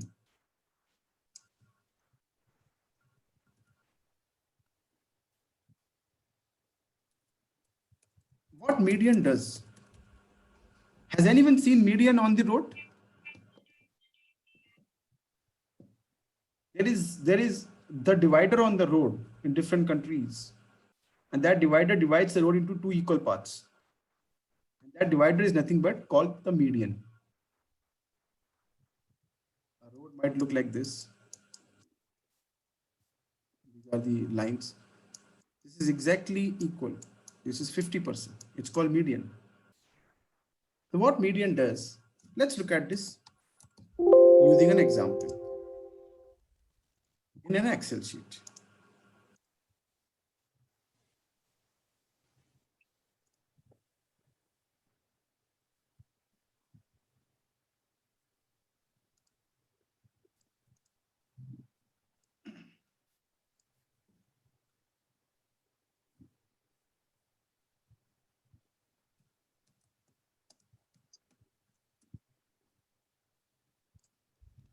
Let's say I will write the GMAT score. GMAT score is required. If you want to pursue an MBA or an MS from outside, from any other university, which is, any university which is an overseas university, you have to appear for a test called GMAT. So let's look at the GMAT scores here. Or let's replace it with a different example. Time to complete the race.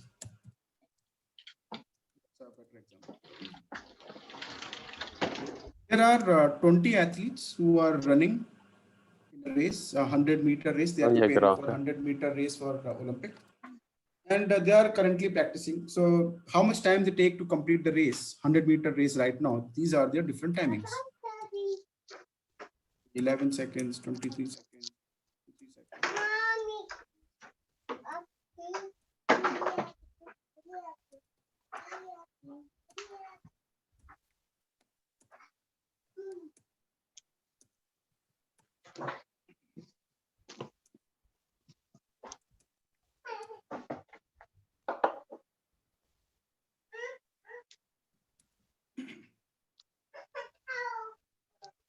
So these are the timings in seconds. in second.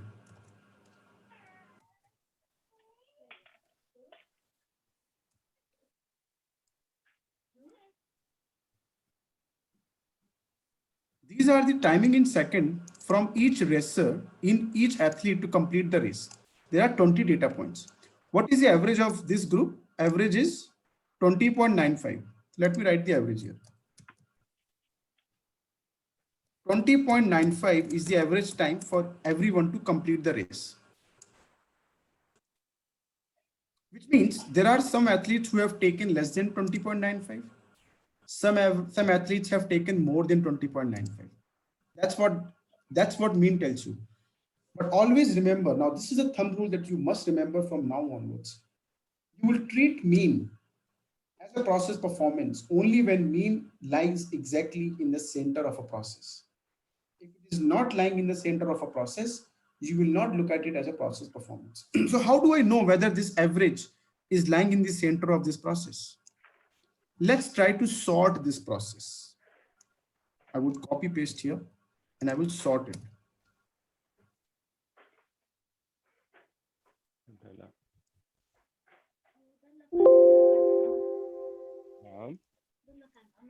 So I'm sorting it. 20.95. Where does 20.95 lie? 20.95 lies somewhere here. There are 9 values above it and 9 values. There are 10 values beyond it, which is lying exactly in the center.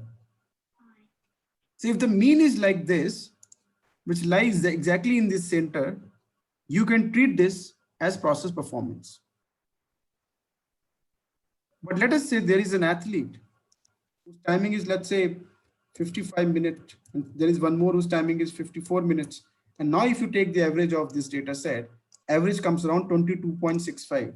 22.65 is here. Now, is mean lying in the center of this process? No. It is skewing this process. It's called skewing the process. If you look at in the earlier example, it was exactly in the middle. It was somewhere here, 20.95. If you make that bell curve, it will be a perfect bell curve. But with 22.65, it will not be a perfect bell curve. It will look something else. For example, now if let's me shape here.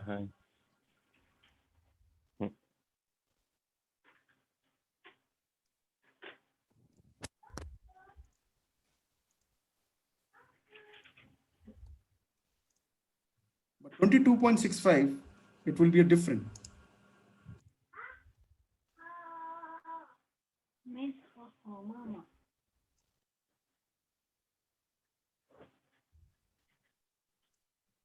You see, it does not look like a bell curve, this particular line.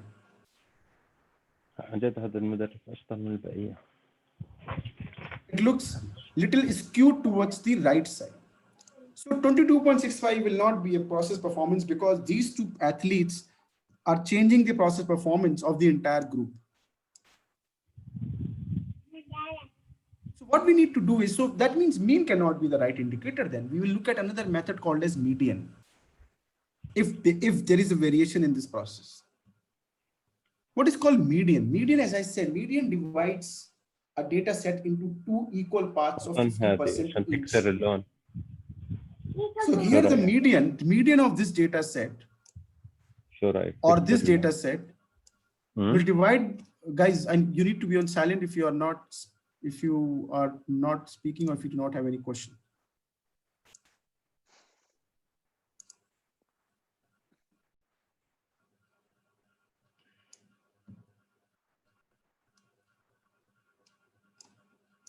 Perfect. So median will divide the entire data set into two equal parts. Median is also called as 50th percentile. Percentile is the location of a data set.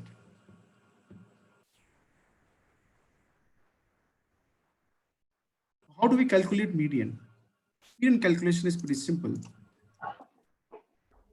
If the data is odd data sets, then we take two values in the middle and we take the average, that becomes median. If the middle value is called the median. If the data is even, then the two values in the middle, average of them becomes the median. But let's look at this example, this concept using the actual a data set. So to find the median of a data set, first it needs to be sorted in descending or ascending manner. This is ascending manner. I have sorted it here. So the median should be the one in the middle. Which one is in the middle?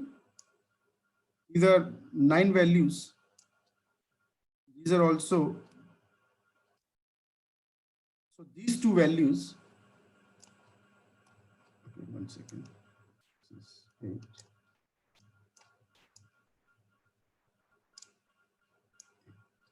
8. This is a even data set. So the average of these two value, they are in the middle. The average of these two will be the median. So average of these two will be 20.5.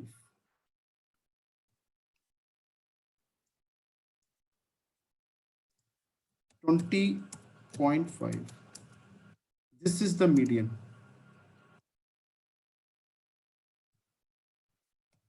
This is the median.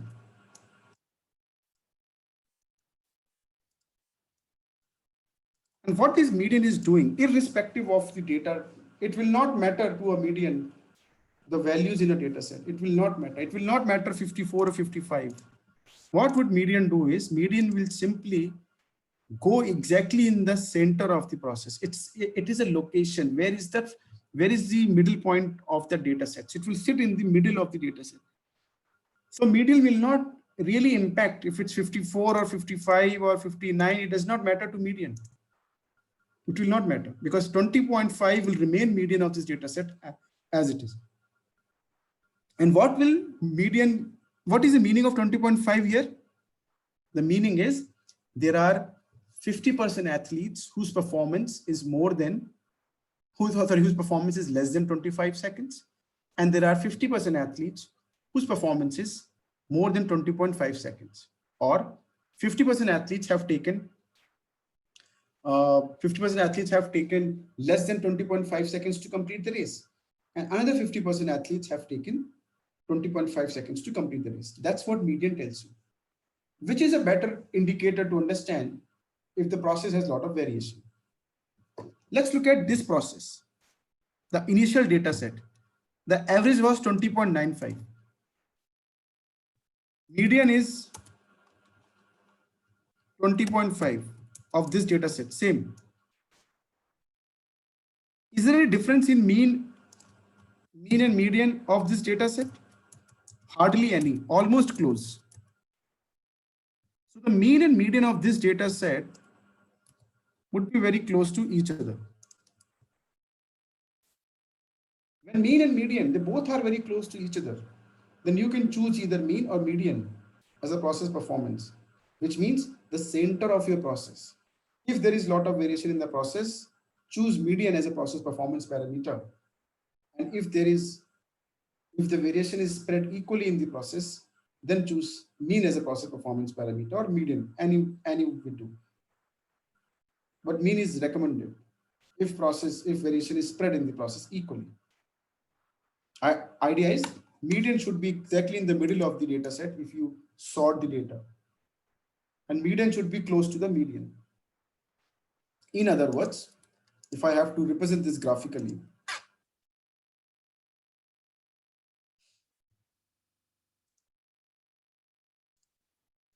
this is your data set.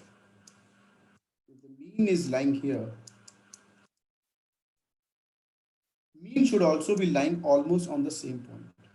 The mean and median, they both should be almost equal, if not equal, almost equal. Then you can say that the center of this process can be mean and median both. We can choose any, but we will choose median because that's recommended. But if your process looks like this, and the mean of the process is lying here, then this mean cannot be process performance. Then the center of process will not be mean. It will be median, which will be lying somewhere here.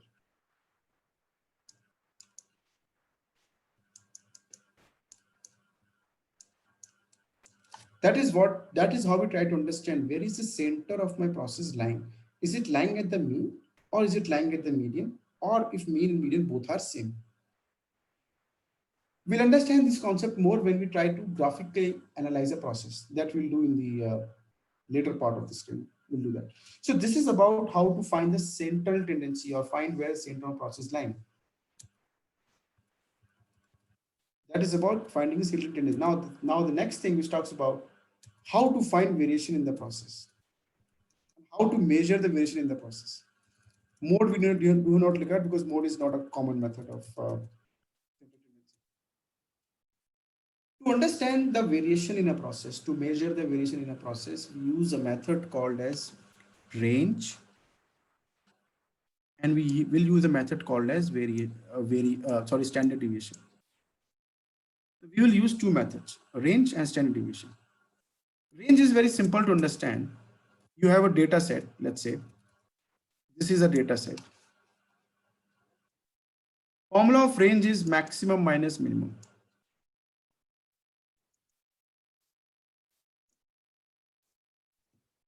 15 minus 4 is 11.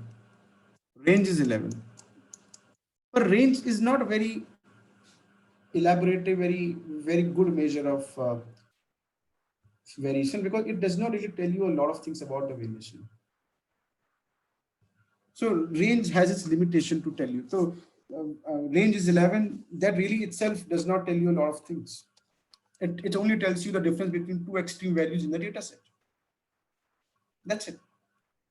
But let's look at another method which is called a standard deviation, which is the most important process performance parameter. And now we will understand what is called standard deviation. All of you pay attention now. Let us say this is a process which you have mapped, and let us say the average time, the mean.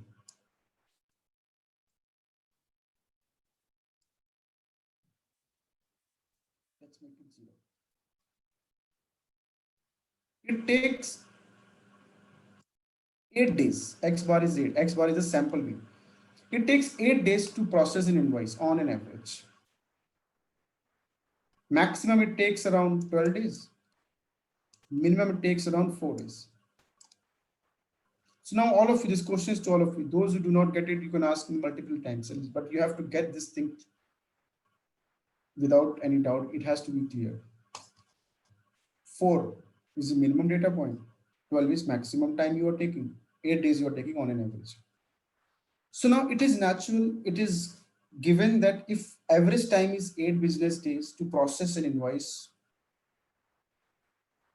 there are certain invoices which I'm able to clear in less than 8 days. These are those data points, those invoices, which I'm clearing in less than 8 days. Is that clear? All of you? Yes. Yes. And it is also given that there are certain invoices that I am clearing in more than 8 business days. These are those invoices.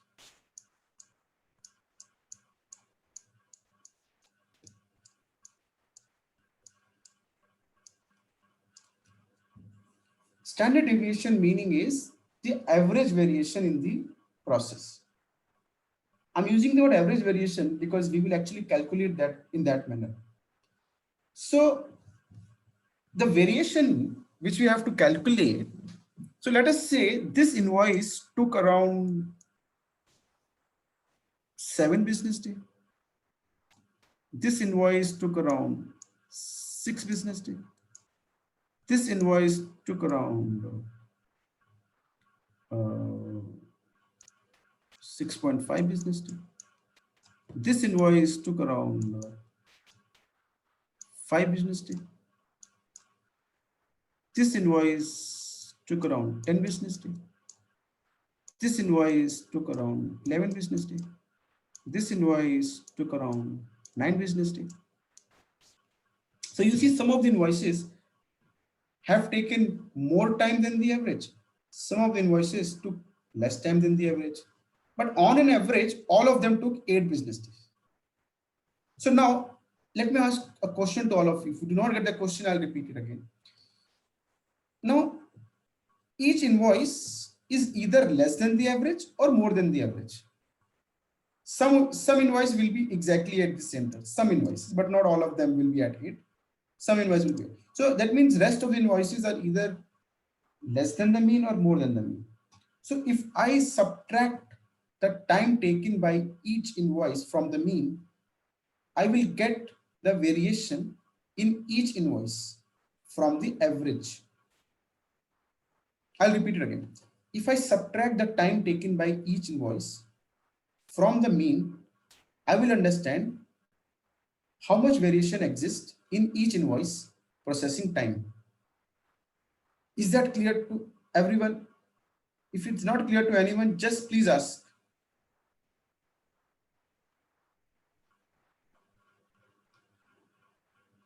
Guys, is there anyone who is confused? I will not move from here until you say it's clear to everyone. Clear for me. Okay. Yeah. So, okay, perfect. So what I'm trying to say here let me put this into perspective. So let us say this invoice, we are able to clear in 7 days, average is 8 business days. So I could clear the invoice in 1 less business day from the average. 6 business day, I could clear the invoice in -2 days, means 2 days less than the average. Similarly, 10 business day, I took 2 days additional to clear the invoice from the average. Now this is 9 business day, I took 1 day additional to clear the invoice from the average. So this way, different numbers I'll get here and different numbers I'll get here. So if I add all the differences here with respect to mean, this point, and all the differences here and take the average, should I get the average distance of each data point from the mean? All these values will be negative. Why? Because all these values are less than mean. So if you subtract each value from the mean, you get a negative value. And all these values are positive, because if you subtract this value from the mean, you'll get a positive value. So if I add all the variation towards the left side and towards the right side and take the average, will I get the average variation in this data set, that on an average an invoice is these many days away from the mean? Can I get that?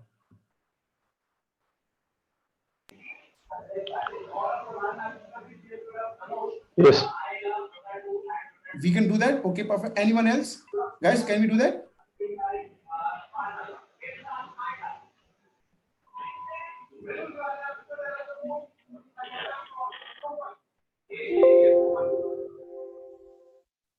Sorry, can you repeat your question, please? Okay, so what I was trying to show there, the data on the left side of the mean and data on the right side of the mean, they are certain days away from the average time is 8 days. Right? If I subtract the data point on the left from the mean, I get a negative value. Negative value means that I'm able to do that job 1 day or 2 days earlier than the average days of 8. And the right side data is telling me that I'm able to clear the invoice in how many days additional than the mean. So if I subtract that, if I add that data on the left and right, will I get the average variation in the process?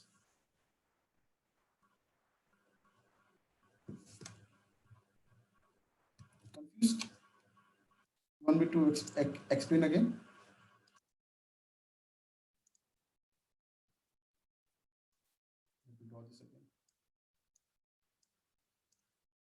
This is 8 business days, the average. This is 4 business day minimum. This is 12 business day maximum. This is 8.0. There are some data points which are on the left side. These are the individual data points of each invoice.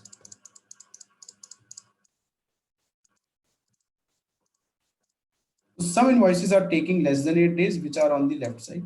These invoices are taking more than 8 days, they are on the right side. So my question is, this invoice is taking less time than 8. How many less days? 2 days, 1 day. These invoices are taking 1 day, 2 day, 3 day extra than the average. If I take the difference of these invoices from the mean and add it with the differences of these invoices from the mean, will I get the average variation in the process? That is the question.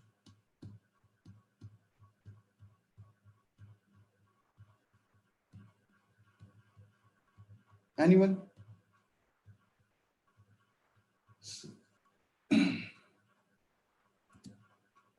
Let's understand this using an example. Invoice example.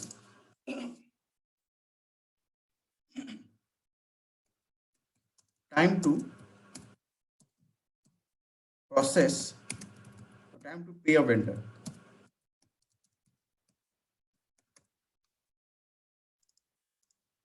We'll take 20 data sets. It should be between 4 to 8, for example. Let's say 3 days, 4 days, 12 days, 10 days, 2 days, 6 days, 5 days, 4 days, 7 days, 8 days, 11 days, 12 days, 10 days, 9 days, 8 days, 4 days, 5 days, 6 days,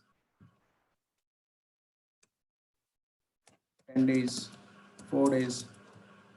What is the average of this? Is around 7.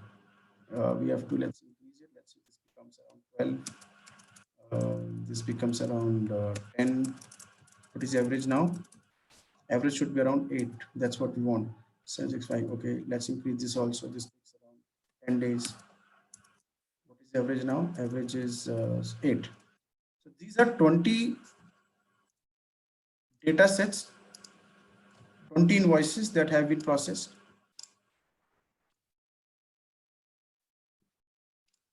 My question was, average of this data set is, average is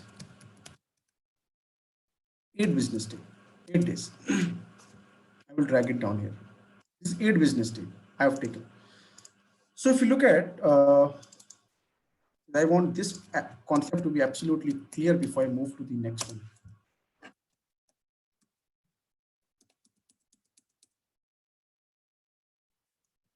Total 20 invoices. Invoice number 1 took 10 business days. Average is 8. How many days extra? 2 days. 8. 2. 8 minus 2. So how many days extra? You said 8 minus 2. So what will I do is, I would subtract this number from the actual time taken. Yeah. So invoice number 1 took 2 days extra. Invoice number 2 has taken 4 days less.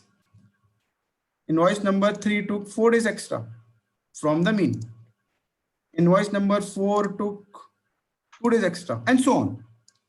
So my question was, the extra time taken by invoices or less time invoice taken by the invoices, all these things, that number that you see and all these number that you see here, it is reflected here. These are the individual data points taken by invoices. These data points are these. All these data points are here. Which is less than 8 is on the left side, which is more than 8 is on the right side. Same representation. This Excel sheet is represented here in this format, in the graphical format. And these differences that you are seeing, -2, -4, 6, 2, these differences from the mean, that is what I was talking, that this data point from the mean, how far it is, the number of days actually. So my question was, if I add these differences, should I get the average distance, average variation? Yes. You get average variation, right? Yep. Yes. If I add it, it becomes 0. Average variation is 0. So how do I get average variation, or if it is becoming 0? Why it is becoming 0? Because this curve is also called as normal distribution. Bell curve, because it looks like bell curve, but that's for layman's. Now you guys are doing your black belt. So you should call it normal distribution. And the characteristic of normal distribution is, there are three characteristics. First characteristic, left side exactly equal to right side. It's like a mirror image. You are seeing yourself in mirror. No difference. Accept it. Only difference is that it is on the other side. That's it. So whatever value is here, same value is here. Difference is this is minus and this is plus. That is why when you added these value, you got a 0. Because they're exactly same. You see this? I added all of them. I got a 0. You see, average is 0. Second property of normal distribution is mean equal to median equal to mode. All these three process performance parameter for the center of the process, they lie exactly at the same point. There is no difference in mean, mode, median. Entire variation is evenly spread. Everything comes at the center. Point number 3. This is called x-axis. So this is called y-axis. This is called the x-axis. This is x. This is y here. This y-axis never touches the x. It will give you an impression that it is touching it, but it never touches it. That is why it never touches, because the quality can never become 100, or you can never meet 100% customer demand. There will always be at least 1 or 2 defect, or some variation will always be there in a process. That is why even 6 sigma level quality is 99.9996 and not 100. 12 sigma level quality is 99.99999999992 and not 100. Some variation is always present. That is why you never touch the x-axis. These are the 3 principles. Because of the first principle that it is exactly same, we got a 0. So now question is, what do I do if I have to calculate the average variation? If I am adding them, getting a 0, so what do I do? So I'll do a workaround. I will square the difference. That means each value I will square. And you know that if a negative value is squared, it becomes plus. Everyone is aware, right?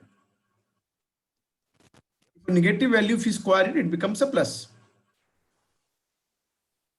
Or it's like when two negative values, they are multiplied with each other, they give you a positive value.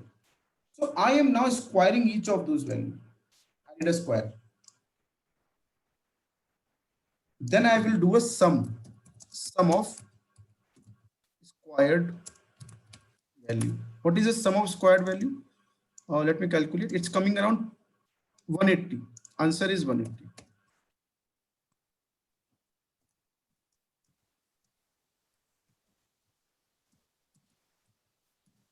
Earlier, when I was trying to find the average variation, my problem was that I was getting a 0 when I was adding them. So I did a square of all of them and then I added. So I got 180 now. So I will now take the average now. 180 is the total value. Total 20 values are there. I got 9. Can I say 9 is the average difference in these values?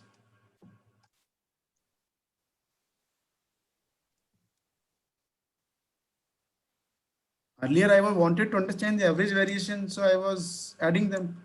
Now I did a square and then I'm saying average variation is 9. No, one step is still pending because I did a square here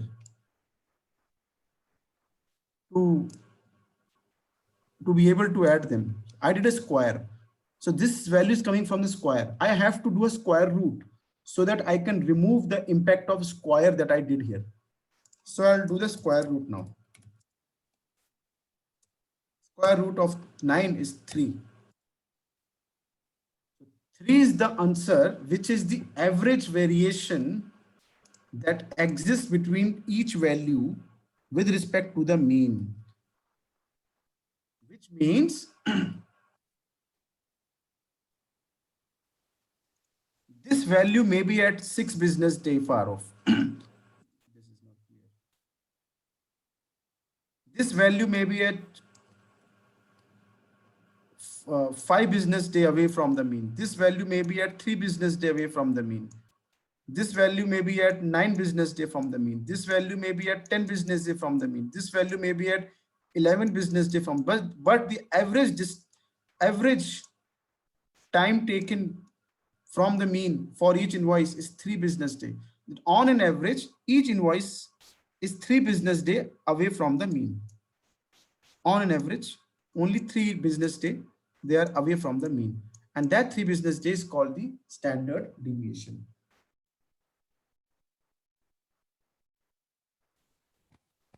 It is the distance of each data point from the mean. It's as simple as that. Average distance of each data point from the mean, standard deviation. Now the question that might come, how do I use this information? Okay, fine, I understand 3 is the standard deviation in this process. So how does it help me in the process? How does it help me to improve the process? If this is so important parameter, as I've been saying again and again, that the standard deviation is the most important process performance parameter for the variation. How do I understand that? Now is the time that I'll take you through a concept that I said I'll come back to it. You are at slide number 195. Okay.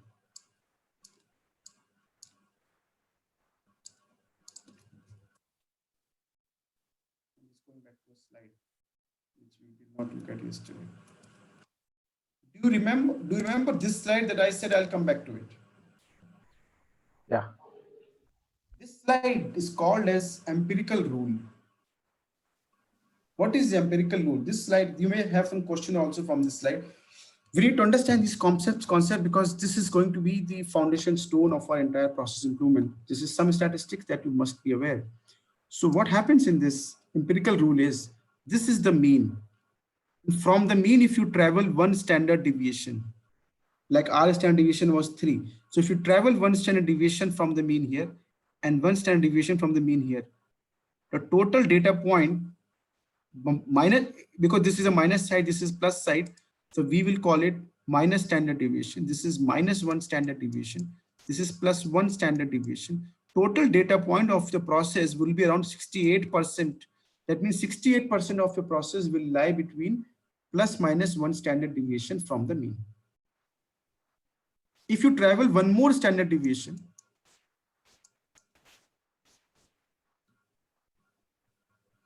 you will get 95.45%, which means 95% data point of your process will lie between plus minus 2 standard deviation from the mean. And if you travel 1 more standard deviation, 99.73% of data point will lie between plus minus 3 standard deviation. Now let's understand this concept which I just mentioned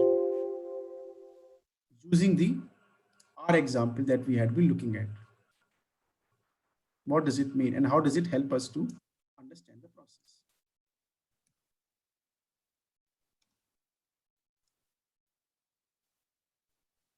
This is the graph that we have built. Average is 8 business day. Left side, we are taking 4 minimum time and 12 is the maximum time. What is the standard deviation of this process? 3 business days.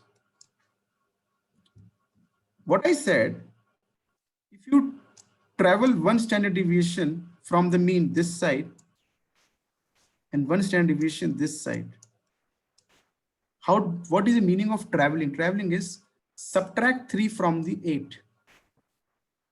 You get 5 here. And you have to add 3 here, so you get 11 here. Between 5 to 11 business days, you are able to complete 68% of invoices This is the meaning of standard deviation. That between 5 to 11 days, you are able to complete 68% of invoices.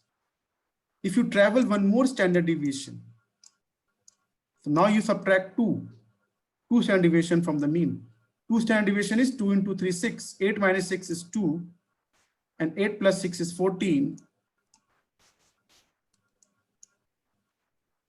Between 2 to 14 days, you will complete 95% of invoices. And if you travel one more standard deviation here, 8 minus 6 becomes 2. Sorry.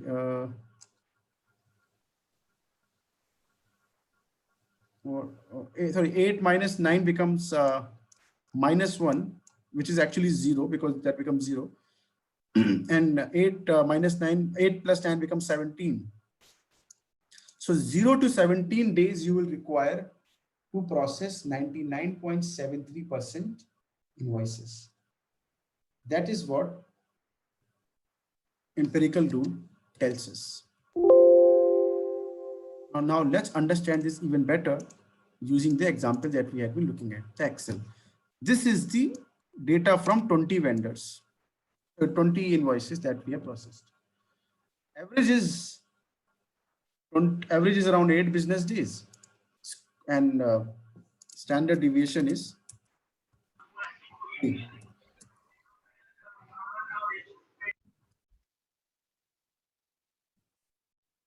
And we just calculated that 68%, as per the empirical rule, 68% data, 68% invoices will be processed between 5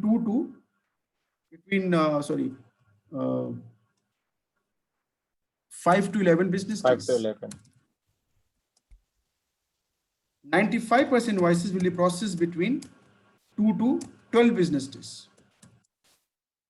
And 0.70% invoices will be processed between 0 to 17 business days.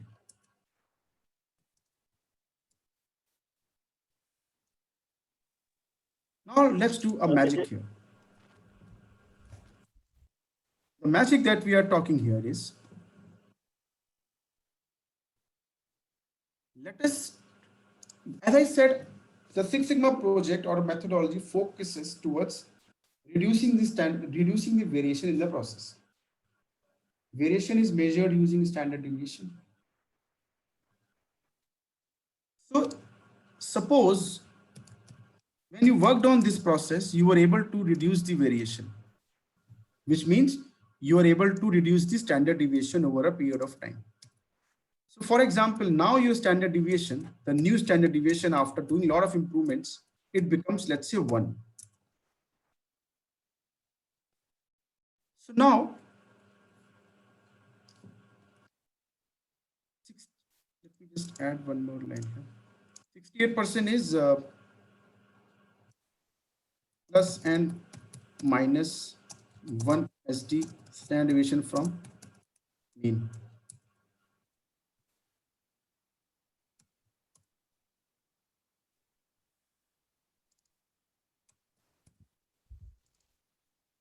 Shivan, excuse me, is the 95% before should be like 2 to 14, not 2 to 12? This one, 2 to 14. Okay, I'm sorry.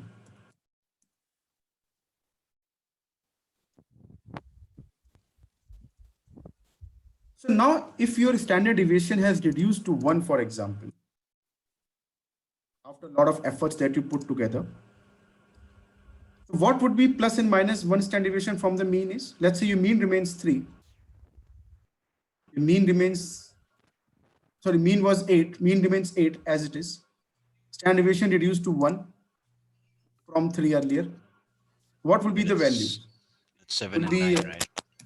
Mean minus 8 minus 7 and 9.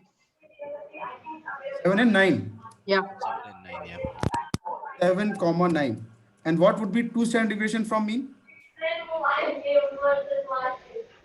6 and minus 2 division from mean?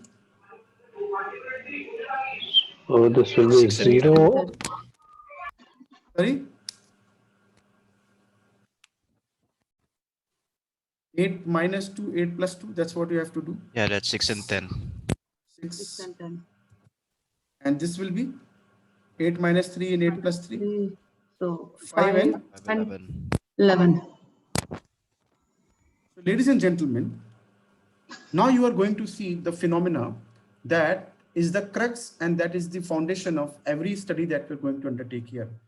Look at, you reduce this variation in the process from 3 to 1. Earlier, you were able to process 68% invoices between 5 to 11 days. Now, when you reduce the variation in the process, that 68% became 99.73%.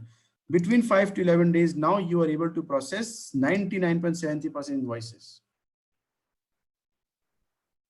Your process performance has improved because you just reduced the standard deviation of the process.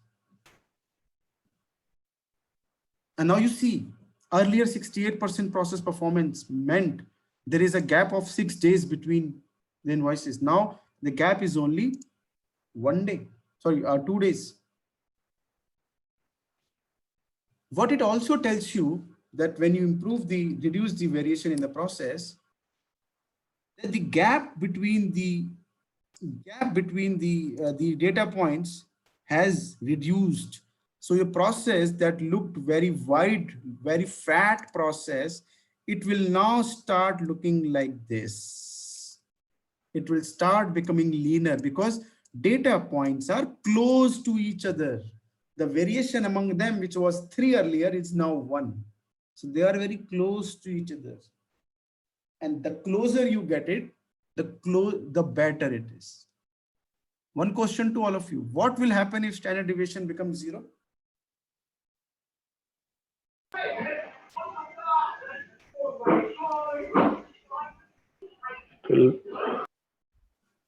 What happens when standard deviation becomes 0?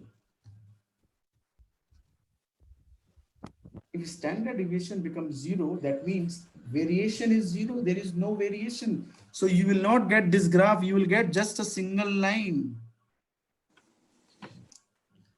Because there is no variation. Everything is same.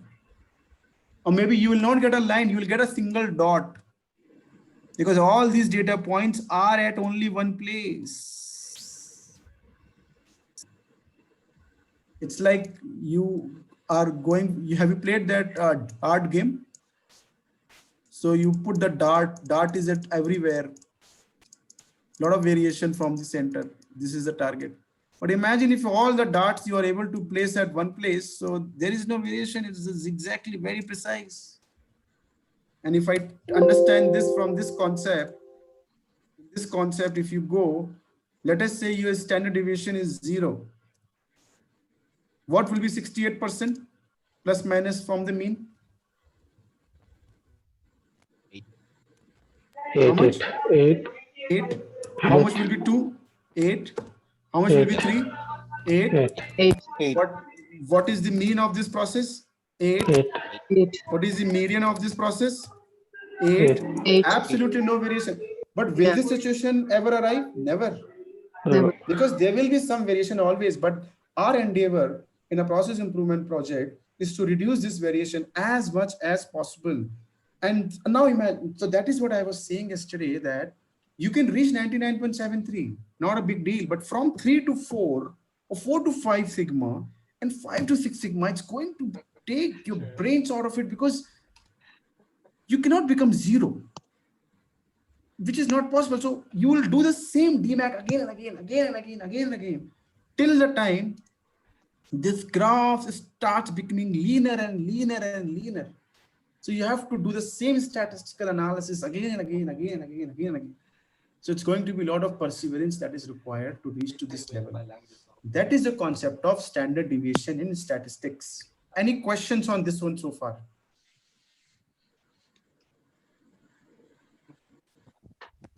Is it clear to everyone? Is there anyone who is confused or who did not get this concept that we just discussed? I can explain again. But this is something you need to get it, because if you don't get this, we'll not be able to move forward from here. Is everyone clear? Now it's clear. Yeah. Thank you. Yeah, it is.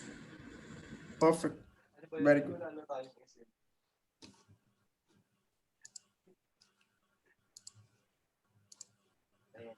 Perfect. Very good. So let's now move on from here and look at and move to other concepts from now on. So this is just to understand how do I measure the variation in the process.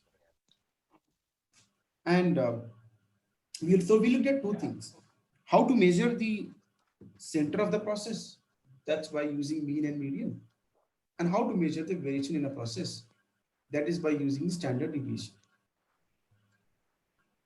So these two things that we have looked at right now. So now we understand using a standard deviation that there is some variation that exists in the process.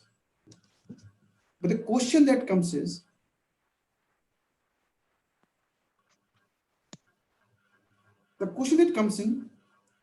whatever variation,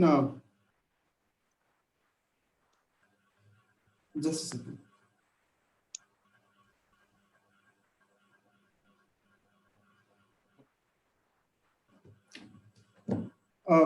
The variation that exists in that process, is that variation okay?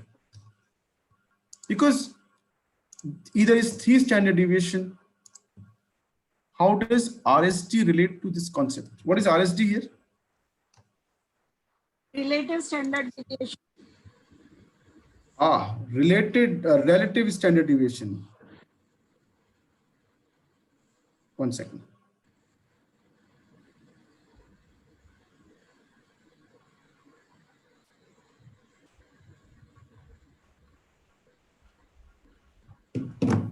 So we'll keep the relative standard deviation. We'll park it here because let's look at a concept that talks about whether the standard deviation or variation that we have just looked at, is that okay to accept that variation or not?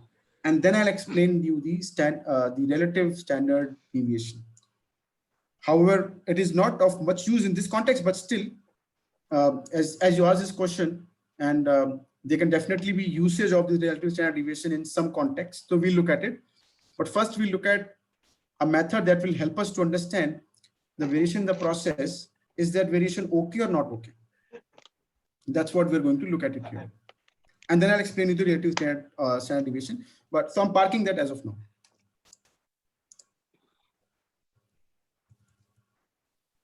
We should look at a method which is called as control chart. But we'll move to control chart later on. So first we'll try to understand type of variation that we have just looked at. So the variation that we have looked at, the standard deviation, be it 3 or 1 or whatever number or 0, we do not know whether that variation is okay or not okay. Is that variation making sense? Is that variation affordable? So we need to first determine whether the variation is okay or not. And also this variation in the process, guys, can you please be on mute? Those who are not speaking. We can hear people laughing in the background.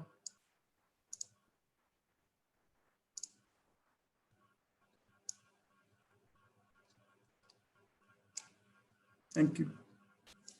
So the variation that we have just gathered, we need to understand, is this variation due to the design of the process or the product, or is it because of some external factor?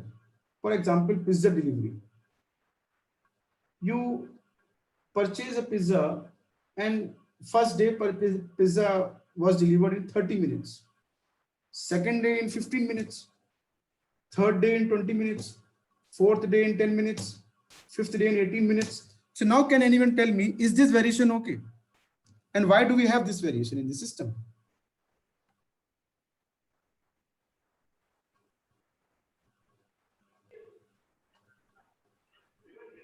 I think this can be acceptable if that is within the specified timelines. If this is because it may possible that the pizza delivery man got stuck in some traffic, or sometimes maybe due to some you can say unavoidable reasons. You are right, but is it okay to have this variation?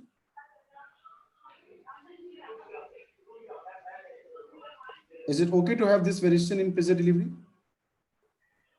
Yeah, if it's in within the specific timeline, that within the target, I think it's okay.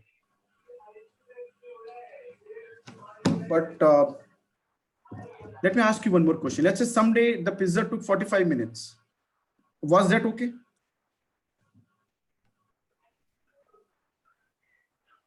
No, then it's not acceptable because there is a huge variation. And if there is a target of 30 minutes, yeah, then you will say it's not okay. yeah.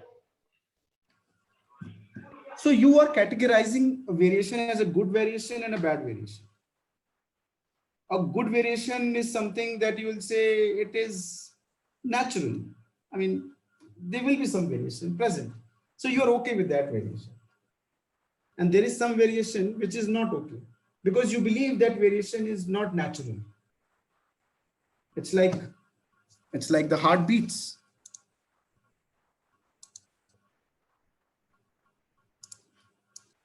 This is the heartbeats of an individual.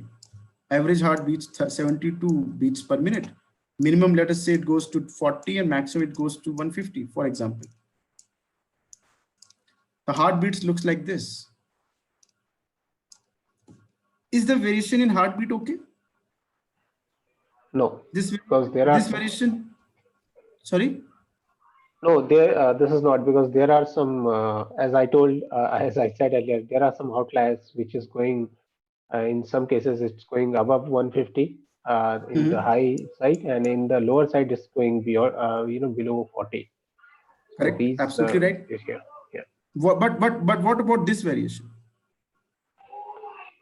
Is this this okay? is fine. This is fine. This is fine. So and why this is fine? Because this is under the limit, the higher this is under the higher and lower limits, between the higher and lower limits. Absolutely correct. Yes, you nailed it correctly. So as we can see, this variation, which is between two limits, if a variation is between two limits, these limits, what we call as upper control limit and lower control limit. Mind the word, it is control limit. It's not specification limit.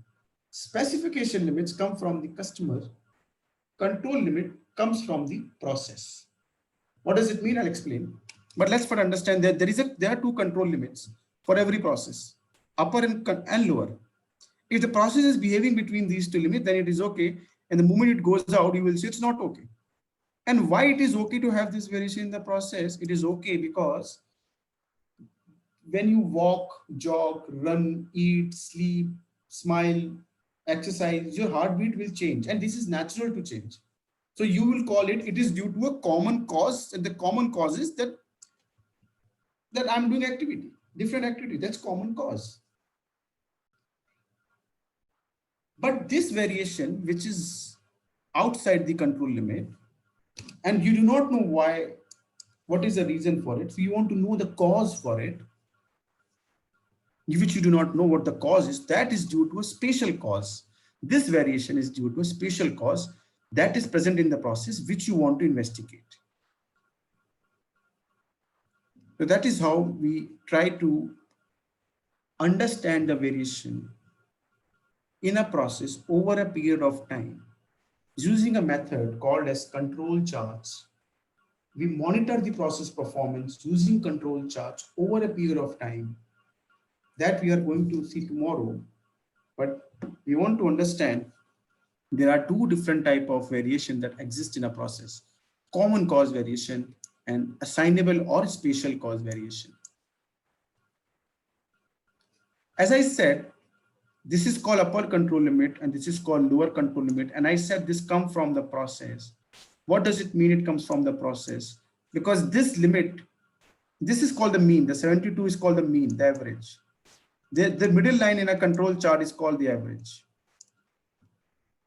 So the distance between mean and upper control limit is 3 standard deviation. Again, standard deviation here. That means if you add 3 standard deviation in mean, you will get this distance. And if you subtract 3 standard deviation from the mean, you get this distance. Pretty simple. And it is the property of the process. It is not given by the customers. That is how we calculate the control limits of a process, and we plot the process on a control chart. And there are different type of control charts depending on different type of data that we are going to look tomorrow though. But just to give a high level overview, I'll explain you what are different type of control charts. So we'll do it tomorrow though. One second. Meanwhile, I'll go to control charts. Any question from anyone so far?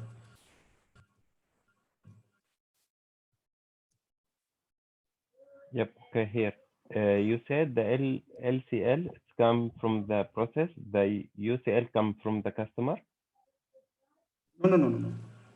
LSL, USL, which is lower specification, upper specification. Specification limits come from the customer, but control limit comes from the process. Because I said standard deviation, as control limit is 3 standard deviation away from the process. So where does standard deviation in a process come from? The data itself, right? Yeah. Whatever data you have, you calculate the average and calculate standard deviation. So the control limits come from the process, while specifications come from the customer. That customer will tell you, you would not go beyond these 2 limits. That's what customer is telling you. But when you are doing the process, you have so your process can go beyond those 2 limits, and that is how the process is right now. You want to reduce the variation. And you now know if you reduce the standard deviation, process will be within the specification. Okay. Right? Because the process will become leaner, right? Less variation would mean a leaner graph. When a graph is leaner, the control limit would also be close to the process. Control limit will be close to the average, no? Because the distance of control limit versus mean is 3 standard deviation. So less the standard deviation, closely control limits will be to the mean.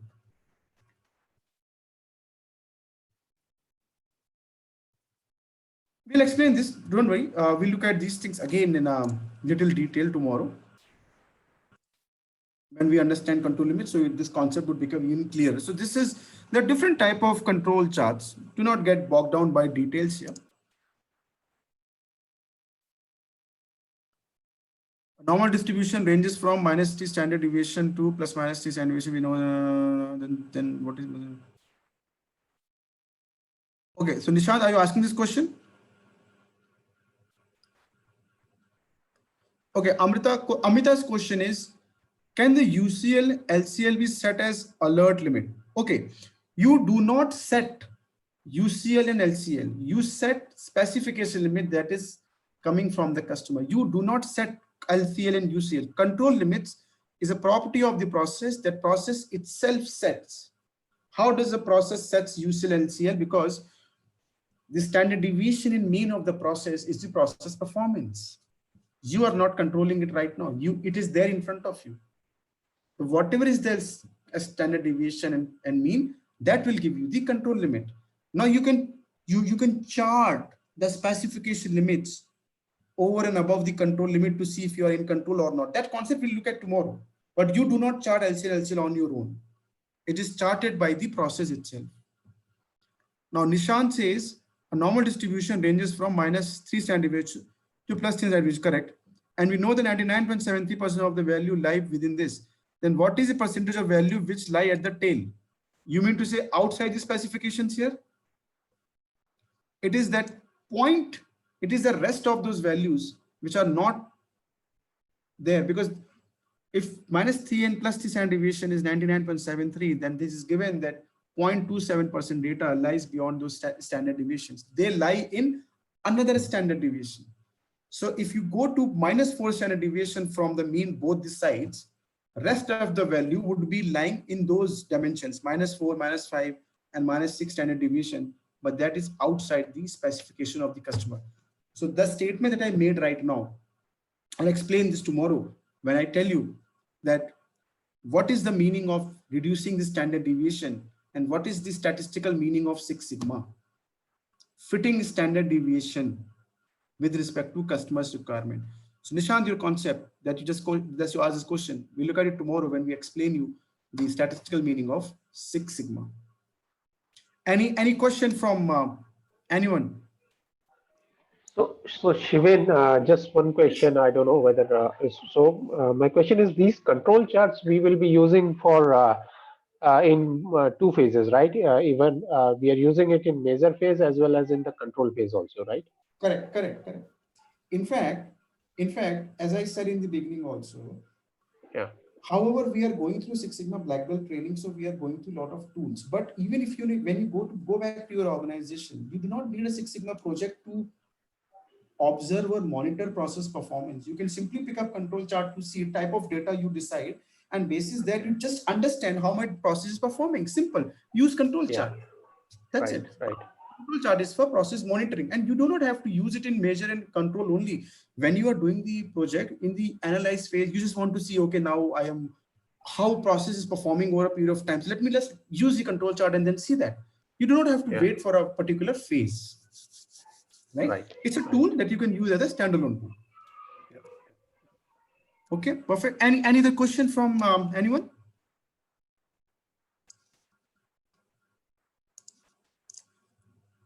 So this chart we'll look at tomorrow.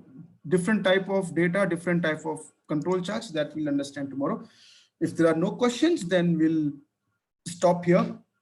Resume again tomorrow. Those who have not joined the WhatsApp group, if they would like to join WhatsApp group, they can write their number and the admin can add you. You have my contact number. You can ping me separately if you need any information or you wish to look for any guidance or any support that you need from my side. Anything that suits you, anything that you are comfortable with. Right? So see you guys tomorrow. Enjoy your day. Stay safe. Have a good evening and good night to wherever you are present. Good night. Good night. All right. Thank you. Thank you, everyone. Thank you. Bye-bye. Bye-bye. Bye-bye. Bye. Thank you.